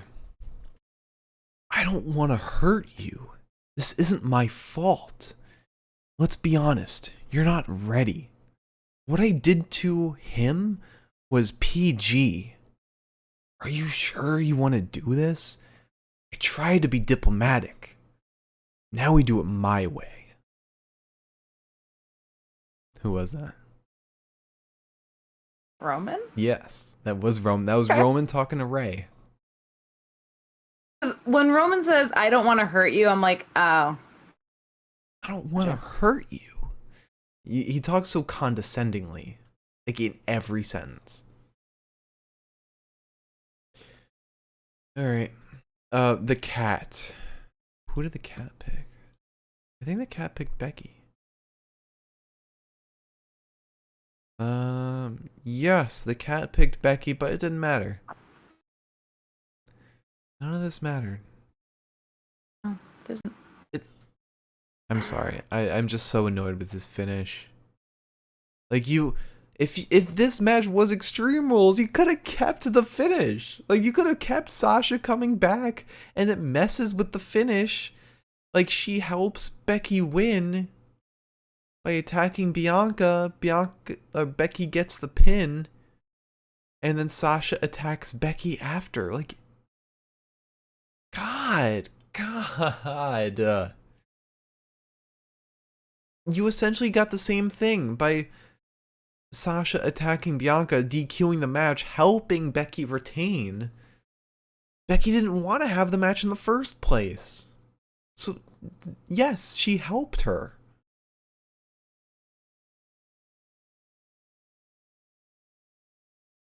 I don't know, man. I don't know.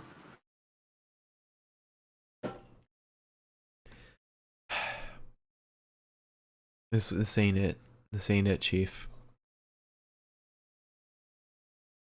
All right.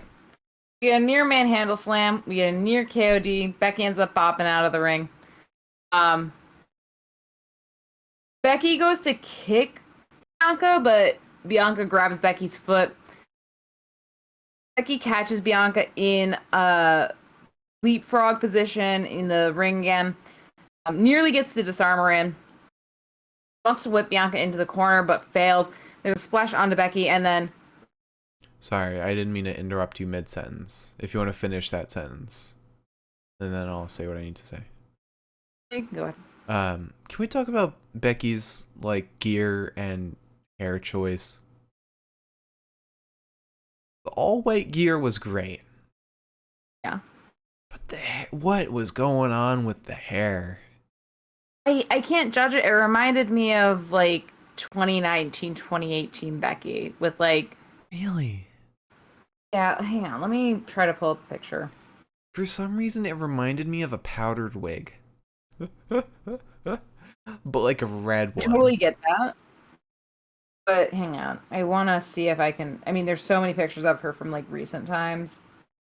And the curly hair. Like, But, she's the wife of the drip god. She should be going a little harder. I mean, she's been going harder on TV. But this wasn't it. The white gear was great. But that jacket that she has is awesome. That, like, spiked jacket. Yeah. You might understand what I'm talking about when I say it, but Becky used to do... Is it like with the look. bump? It was straight up, like, her hair... Like... Hair was, like, straight back. Mm-hmm. It was down, but it was, like, straight back and poofed up. Yeah, she had, like, the bump. Yeah, she used to do that, and that's kind of what this reminded me of. I think what's getting me though is, like, it kind of stuck out on the sides just a little bit. And I think in, like buns. Was it buns or was it braids? I'm looking at a picture. Braids. Right there were braids. Okay. I don't know. Yeah, I don't know. Gear was great though. I love anyone wearing all white gear. White gear is always a good look. Yeah. Only for pay-per-views though. When it's like a special gear, it's great. Yeah. Like, I want to see the Usos have a match in all white gear. That'd be awesome. I love that I literally cannot find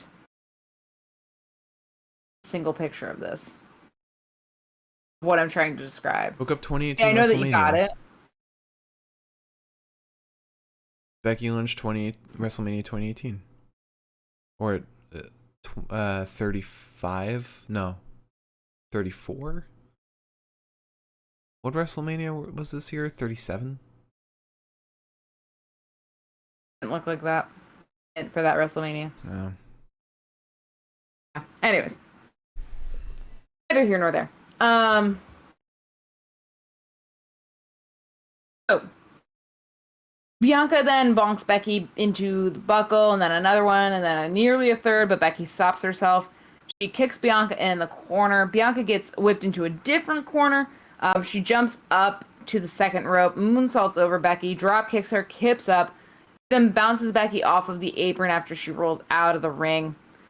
Becky pulls Bianca braid first into the top rope. There's a snapmare to Bianca back in the ring and a leg drop before an elbow drop. She wanted, like, the reverse leg drop, but Bianca ends up dodging it. Bianca lifts Becky by the waist. Becky ends up getting free instead of getting hit with the Fireman's Carry takeover. She pulls Bianca backwards vis-a-vis her braid. There's a jawbreaker to Becky. Pat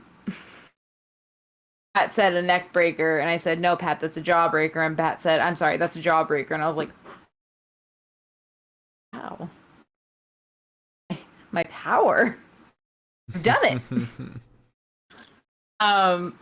There's a chin lock on Bianca. Bianca ends up powering up backwards, suplexes Becky somehow. She like spins Becky in front of her. We get a drop kick to Becky and then another one. Bianca flips backwards, suplexes Becky, hits her with a vertical suplex. Becky, however, uses that braid to pull Bianca off the ropes as she punches Becky. They end up playing tug of war with the braid for a minute. Bianca ends up winning, hits a spine buster onto Lynch. She lifts her with a fallaway slam and nearly pins, but Becky ends up reaching the ropes. Becky then goes up top, pushes Bianca down.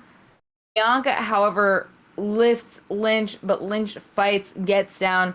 She rolls Bianca up, gets the disarmor. Doesn't quite matter. Bianca gets free. She pulls Becky through the ropes via the braid. Bianca is then driven into the steps. It looks very stressful because it looked like she went face first into the edge of the steps. Mm-hmm. Becky then goes up top, hits a leg drop onto Bianca, who still kicks out. Gets Bianca between the ropes, hits a leg drop onto the back of her neck, kind of Carmelo Hayes style. Then she goes for the manhandle slam. Bianca, however, gets free, wants the vertical suplex, neither can get what they want. Becky goes back for this armor, and Bianca begins blocking as best as she can. Powerbombs free of the submission. She still can't pin, though. Becky then fights back with some punches. We get 41 different roll-ups. A disarmor that is nearly locked in. Bianca, however, lifts Becky. And just as I think I'm getting Bianca winning again, Sasha Banks comes back and DQs the match. Yep. God, but the day Bayley comes back will be the best fucking day of the world. Of best fucking day ever. History. Huh? History. How's that? Yeah, sure. Best day of my life. That's what I meant to say. That's fair. Also, PWG is back, and they're having their first event today. Oh. And for one match, they have Chuck Taylor on commentary. And I'm looking at a screenshot of one match right now, and it's a 6-man tag where they have Dante Martin teaming up with Alex Zane and some other dude. And on the other team is Trey Miguel and 2 other guys who I don't recognize. God, it sounds like so much fun. I want to know that whole card. If anyone knows what that card is, let me know. Because it looks awesome. Alright. So then, after that match, we had the main event. Roman Reigns versus Finn Balor for the Universal Championship. I just want you to know, I should have won this.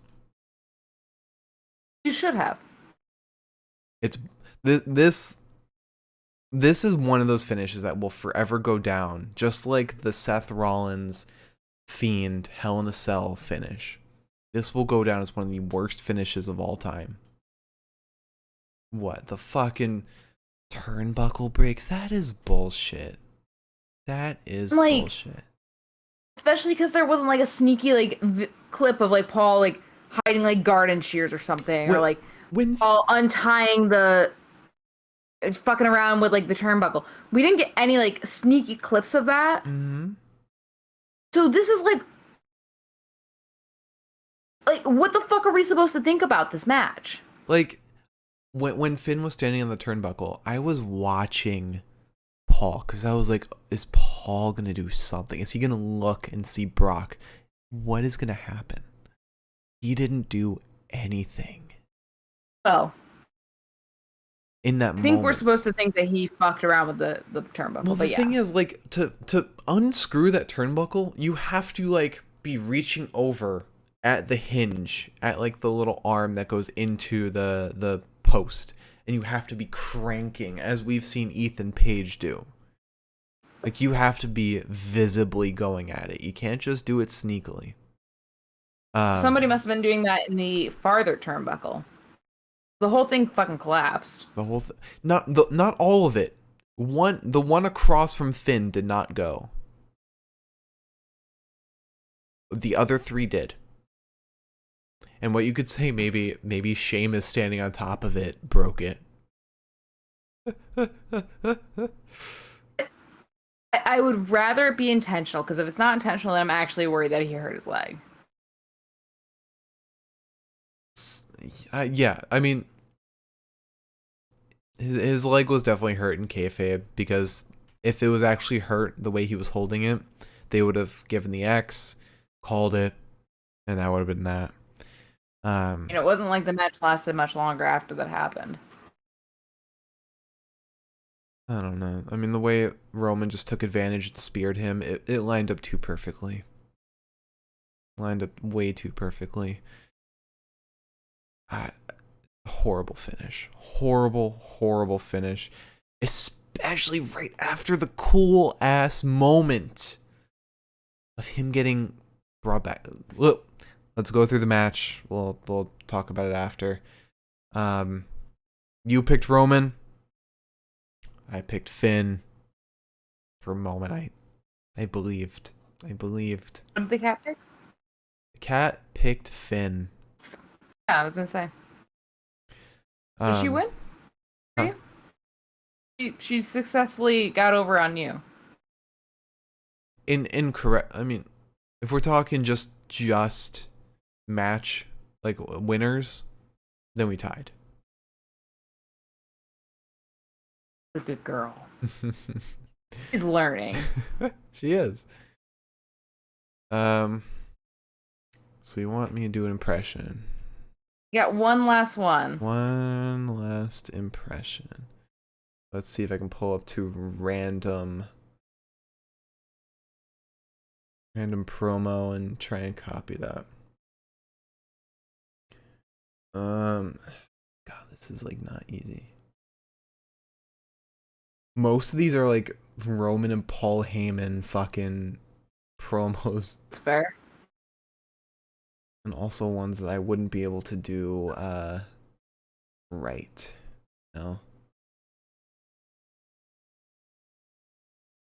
Because I'm not about to do a impression of Hit Row right now. Yes, that's fair.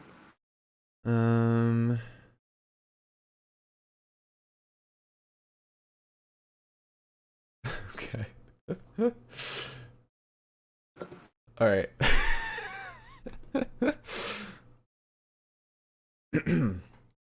Let me take one more swig before this final one. I just want you to know I could easily do Cameron Grimes right now, but I'm not. Little man, your motives are understandable. No matter what you ever do, it's not gonna change things. When I signed here, you no longer became special. Entertain me. Hey, shut up. I don't care what you or this other guy think. What I want is everyone. You're not getting out of this. You're not getting out of this ass kicking. Who was that? Carrion.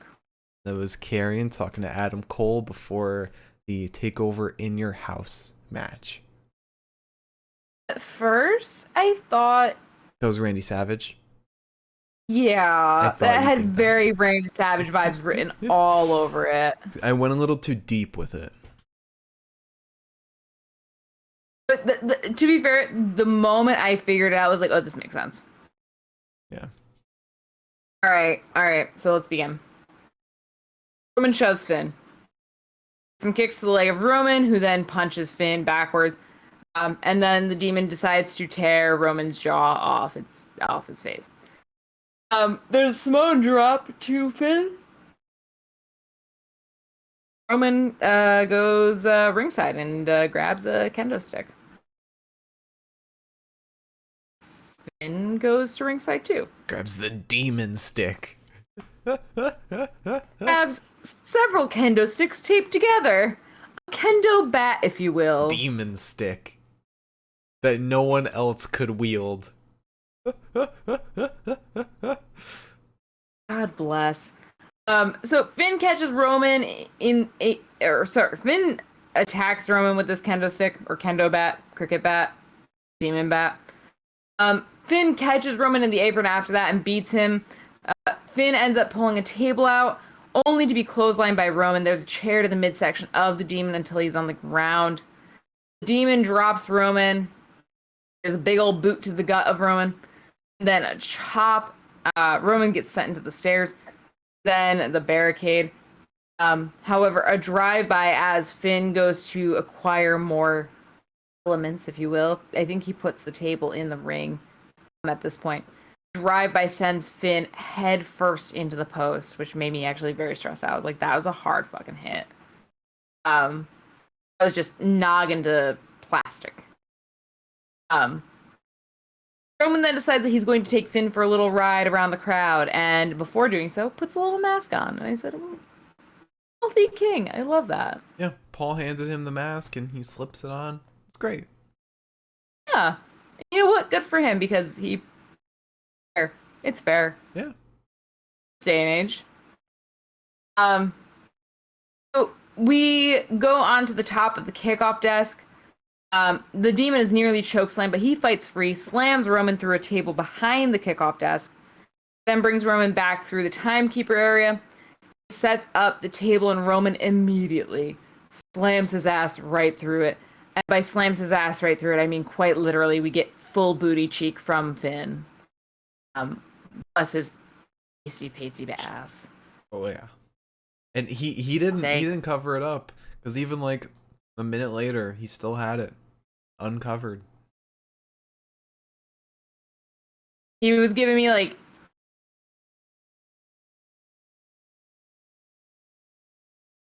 I don't know if I should say this. Probably not. Okay. Won't. But he slams Finn half nude ass first through a table. Loads up the Superman punch, but Finn avoids it. Roman hits Finn with an uppercut. Finn hits Roman with a Pele kick.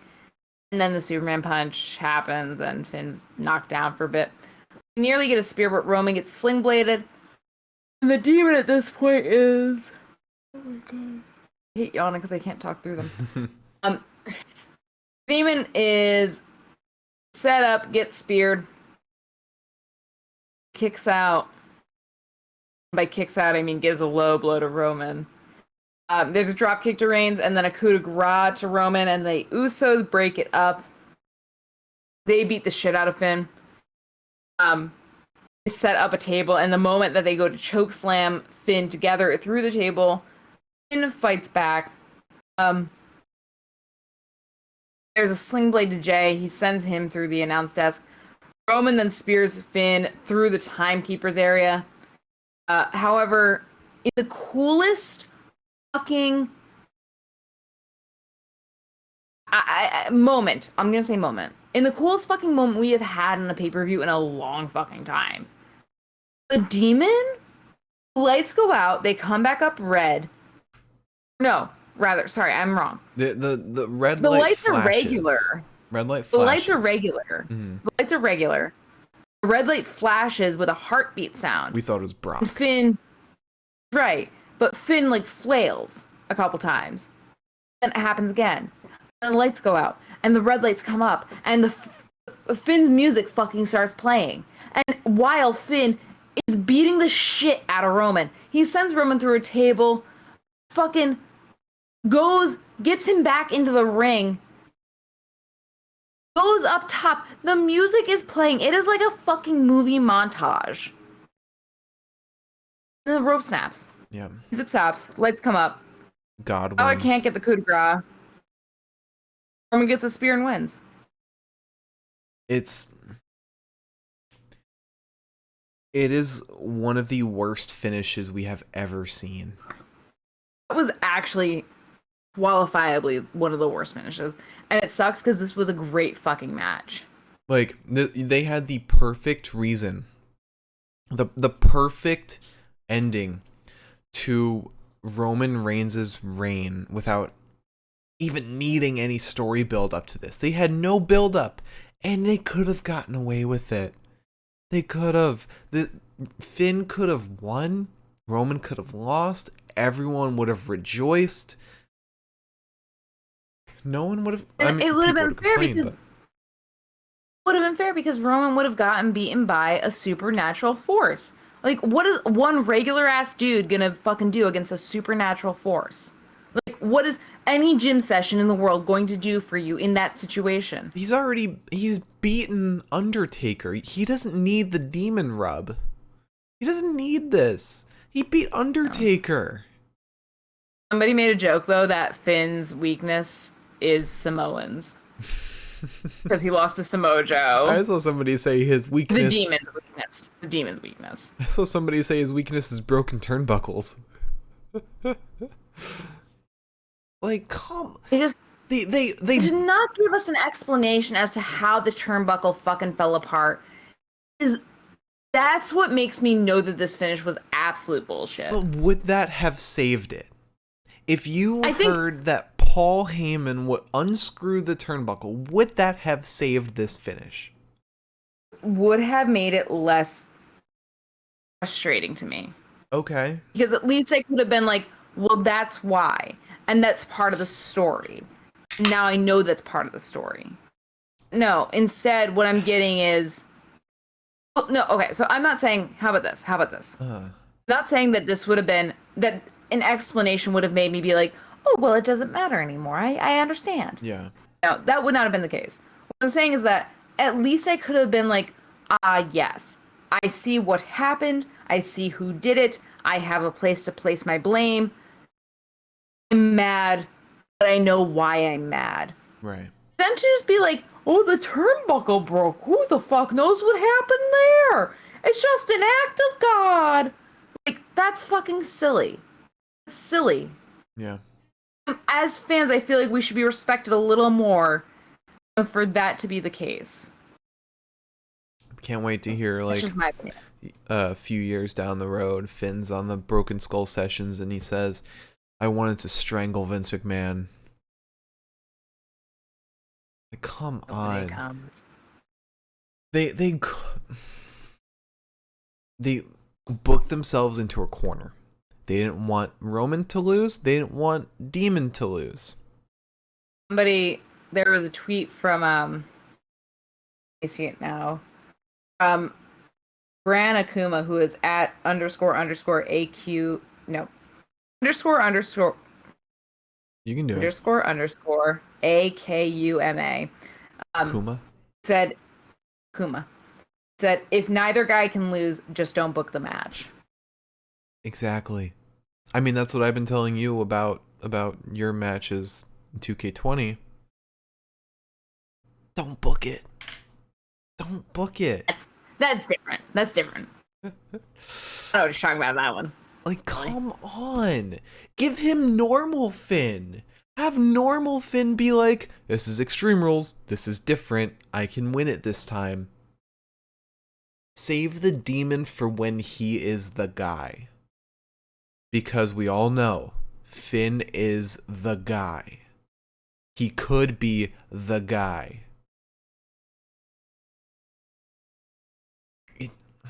Not only have you been building up the demon to be undefeated, completely ignoring Samoa Joe beating him in NXT, because they have been. They've been building him to be undefeated. We all know Brock Lesnar's beating him at Crown Jewel. We all know he is. Yep. Because they don't want Roman and Brock to not be main guys. I know. It is incredibly frustrating. Finn is the guy. If not Finn, then Damian. If Damian does not take the Universal Championship from Roman, if he is not the one, then I don't know what the fuck they're smoking. No. This was a horrible, horrible finish. Horrible.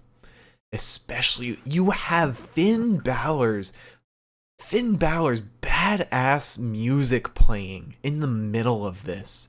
And you have him eat a spear after falling off of the turnbuckle. What are you smoking? It's bullshit. It is. Bullshit. And Balor was supposed to win that fucking title tonight. I'm sorry. In my mind, he won the title. There is an alternate reality where he won the title. You know what sucks? Yeah. It's kind of discredits the rest of Roman's title reign, because it's like, it's never going to be as good. You shouldn't have it right now, bud. Yeah. I'm sorry. And knowing that this happened, the rest of it's not going to be that good. Like, either he's going to lose to Brock at Crown Jewel and it's going to suck, or he's going to beat Brock at Crown Jewel and it's going to suck. Also, here's the thing, is that they had the opportunity to do the Ilya Walter thing where it's like, big dude, right? Small dude. Yeah. The small dude somehow wins out of sheer willpower. Because the thing is that, like, that's what makes wrestling kind of exciting, is like, the small guy can win against the big guy. Especially... That's what NXT UK does. That's something that AEW does well. Something that Impact does well. Something that the main roster cannot fucking do. Even NXT can do this. Yeah, I mean... Oh my god. Finn Balor, he's a demon. Like, come on. Come on. There was a reason. There was a reason he was booked to be undefeated this entire time. Not to be defeated by a turnbuckle. I mean, The Fiend losing to Goldberg is one thing. But this is bullshit. A fucking turnbuckle. This is bullshit. This is horrible. Horrible. Horrible end to this otherwise good pay-per-view. Alright, let's get through the best of the night before I have to pee. Come on. I could probably spend another podcast talking about how mad I am right now. And to give him to know that you're booking all of this, to know that this match has been produced. Because obviously, it is not one of those things where Finn like whispered in Roman's ear, like, hey, wait a second, I'm going to be resurrected, and then my music's going to play, and then it's going to be like this wild fucking thing. That was not a spur of the moment shit. Neither was the turnbuckle. So here's the thing. This match was produced by somebody. And that somebody needs to get a swift slap in the face, because what the fuck are they doing? I could have booked this match better. The turnbuckle failing is something that would have had to have been Produced planned better. in advance. It's not something that would happen in the spur of the moment, because you can't have just something. do that to your talent. Yeah, you can't have something like that collapse in the moment. It's so ridiculous, and I mean, it's evident because the one that Finn jumped off of for his first coup de grace and landed, that's the one that stayed. That one didn't fall. It was all planned. It's abysmal. Abysmal. I want to find out who fucking produced this match, and I want to fight them personally. Probably Vince. Vince doesn't want a small, skinny guy to be the champion. He doesn't. Oh. We will find out who produced the matches, I'm sure, eventually in a couple days. And they will take the place on my list of people that I want to fight higher than Corey Graves. I don't know you. I don't know who you are.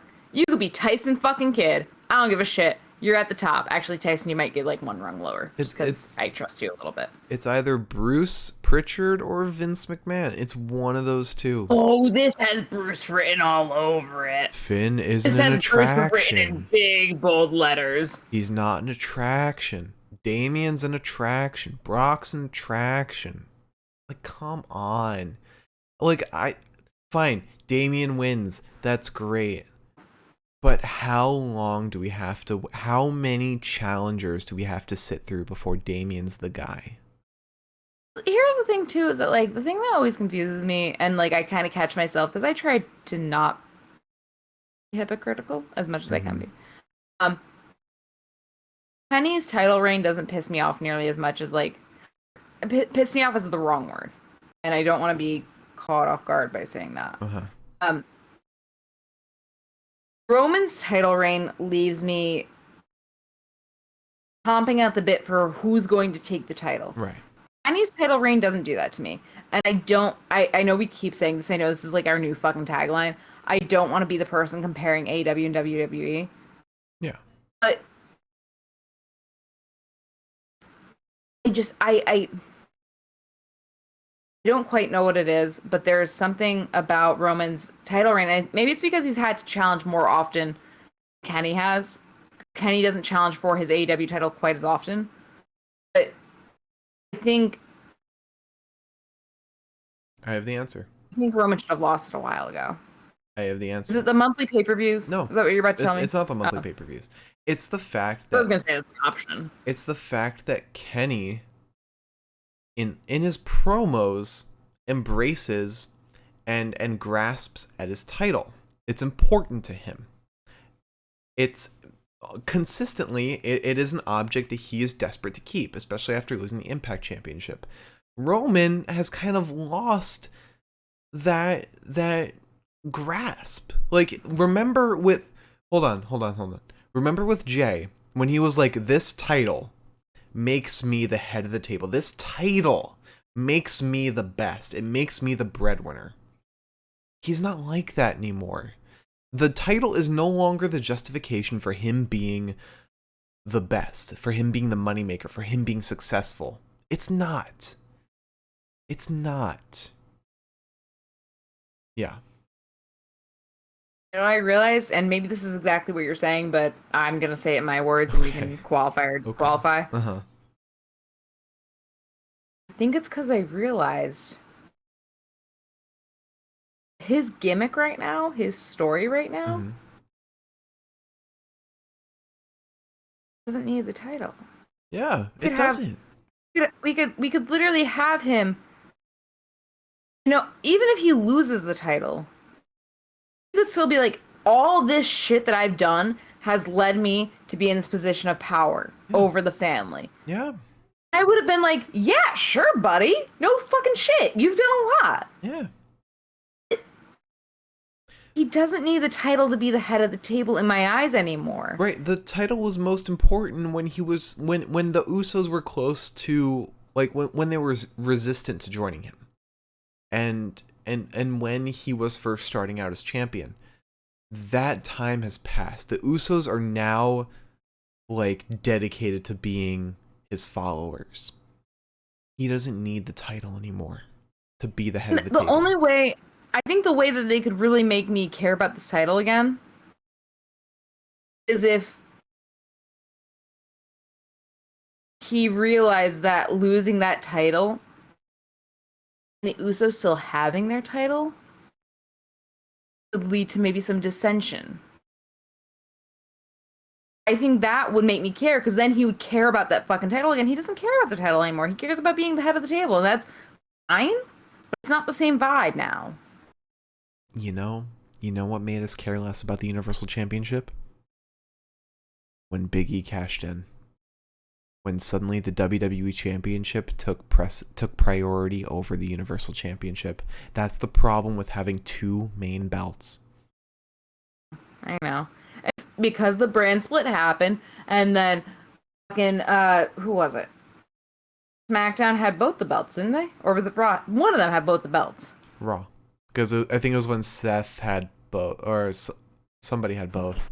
The Universal belt was red. Okay, so Raw had both. Mm-hmm. Maybe if we didn't split the brands, I don't know. That's just me. I'm just saying. Even just not having two main, like, there are too many titles. There are too many. You can't have two faces of the company. You can't have the WWE Championship and the Universal Championship be equal at the same time. You can't. Here's the thing.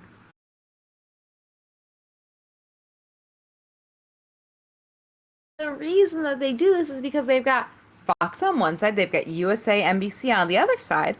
Each wants to have a little fucking important thing. Because there's a brand split. They need to figure their... I'm starting to realize this is a bigger issue, and I'm kind of getting stressed about it now. But they need to realize that there is a problem with the way that USA views Fox and Fox views USA. They need to realize that that's not sustainable. That the brand split needs to stop. I don't think the brand split is good for anybody. Like, I don't, like, the way WWE is, I don't think the brand, like, ending the brand split would be beneficial just because of how WWE is. If this was AEW, ending the brand split would be fine. Because, well, I'm just saying, like, the WWE has a very closed-minded view of what the main event should be. And if there's still 2 shows a week, they will have that main event scene be the main event of both shows. Because that's how it was when the brand split was ended, before they started it again. It was constant rematches, constant repeats, over and over. Yeah. Only thing I'm saying here is that I think the brand split needs to end, because I don't think that I don't think that they will ever unify a title unless the brand split ends. Right. I think that's the problem. And I agree with that, but there's a give and take. If this, I mean, again, we keep bringing up these comparisons with AEW, but using AEW as an example, anybody in that roster can be a main eventer. For example, when they had Darby Allin versus Ethan Page in main event an episode, Ethan Page was brought up to be main eventer. Jungle Boy was brought up to be main eventer. They can turn any guy into being a main eventer. WWE doesn't see it that way. They would have the same people main event episode after episode after episode. And it would get annoying, it would get tiring and frustrating. And we could go on and on about this, but we've been going for almost 2.5 hours now, so we should move on. Yeah. We could make another podcast about this. Yeah. You know what? Our 2K20 stream is coming up on Wednesday. So if you want, we'll continue this conversation then. It'll probably come up. That's our show to get more casual conversation. We'll talk about it there. All right. So let's talk about our best of the night. We'll skip promo of the night because there's really nothing to pick from. So wrestler of the night. This is tough. But I think for wrestler of the night, should I just say who I want to go with, or do you want me to go through all of them? I'll let you say who you're gonna go with. I'm gonna go with Finn Balor. I will go with that as well. Yeah, I'm gonna go with Finn Balor. Very close, very, very close second to Becky Lynch. Becky Lynch was showing incredible character work, like her mouthing the Becky chants, and her just being incredibly desperate and bringing out those heel mannerisms. But Finn, just the demon shit, like his incredible in-work ability. Yeah. Yeah, Finn is incredible. He should have been the guy. This was the match to prove he was the guy. And now Now that Roman beat the demon, what now? Finn can never be the guy again. Never. Like, that was it. Like, as long as Roman is the champion, Finn will never be the guy. Unless they suddenly bring in a stipulation where there are turn posts, but there are no turnbuckles. There are no ropes. Marcus. Yeah. Marcus. Yeah. After what we've recently heard about the new developmental stipulations, we'll never be the guy. Yeah, and that is such a shame because Finn is one of the greatest talents in the world. It's goddamn heartbreaking, honestly. Yeah. Swaggy. And you know what? After all that Bullet Club is doing, and all of what former Bullet Club is Free doing, my man. I'm shocked we haven't heard more of Finn wanting to go elsewhere. AJ wanting to go out, like all of former Bullet Club people just having fun, doing great things. Finn should be the guy. He should be the top of the show. But he's not. I know.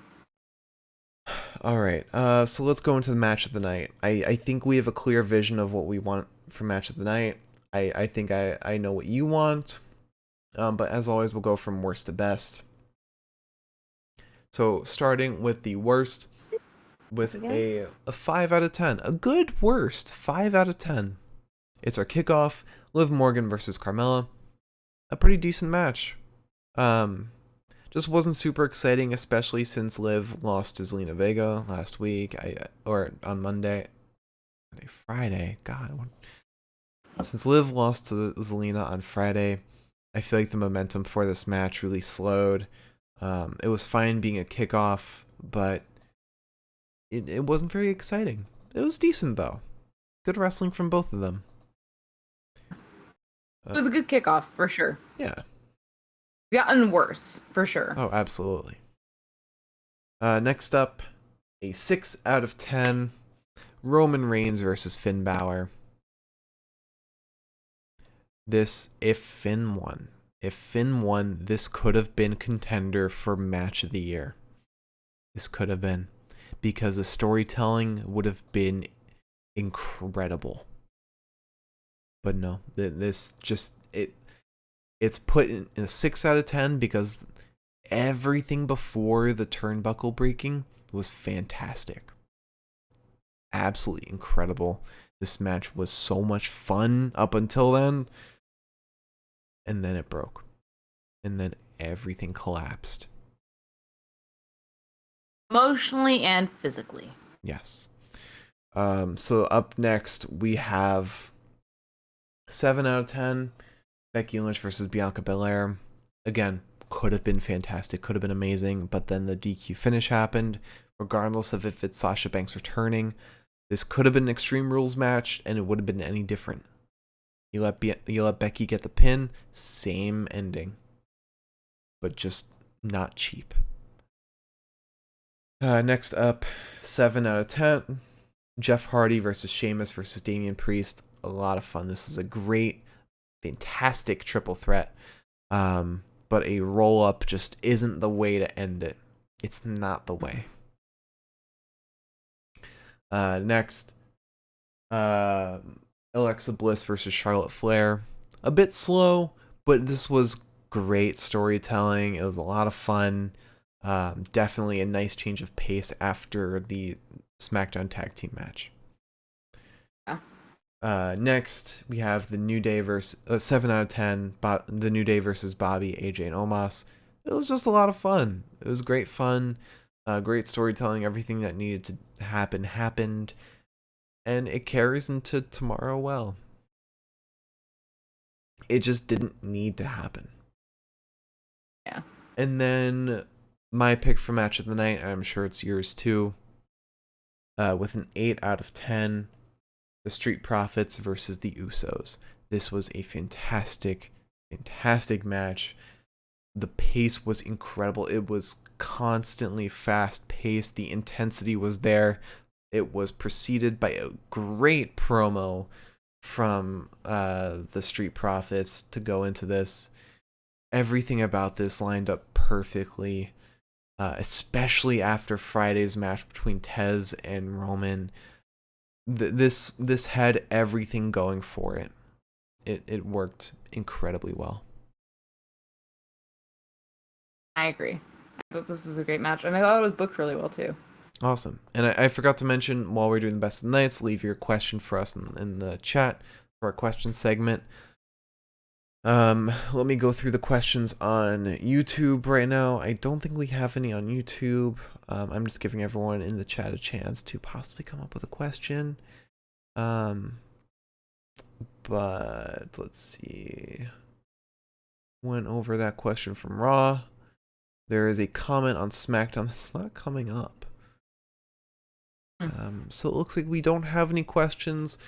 So, Liz, unless another question comes in while you're doing this, why don't you close out the show for us? If you enjoyed the show tonight, if you watched the show tonight, thank you so much. And if you watch the show in the future, thank you so much. Happy first few days of autumn? I don't know. Please join us tomorrow night while we watch Raw. You don't have to. You know what? Raw's been better lately. It's been okay. Please tune in. It'll be a super fun time and probably not as late of a time. Ironically enough, considering Raw will end later than this review did. No. We started like 11:15. We started this like 11:15. Okay. We'll probably start at 11:30ish tomorrow. And we'll last probably less time. But anyways, we would love to see you there, so please join us. It'll be a great time. Yeah. I think that's all I've got to say. All right. Thank you for watching, everyone. Follow and subscribe. Our YouTube is the Pinfall Podcast. You can see all of our previous episodes there, as well as our 2K20 series and our Battle of the Brands series, and our Pepita Predicts, where our cat predicts pay-per-view outcomes. If you're watching on YouTube, check out the live show, twitch.tv/the Pinfall Podcast. We love to chat with you live. Our Twitter is at Pinfall Podcast. I'm at the Mark Cameron. Liz is at Elaine23. Thank you all so much for watching. We'll see you tomorrow for Monday Night Raw, Bobby Lashley versus Big E.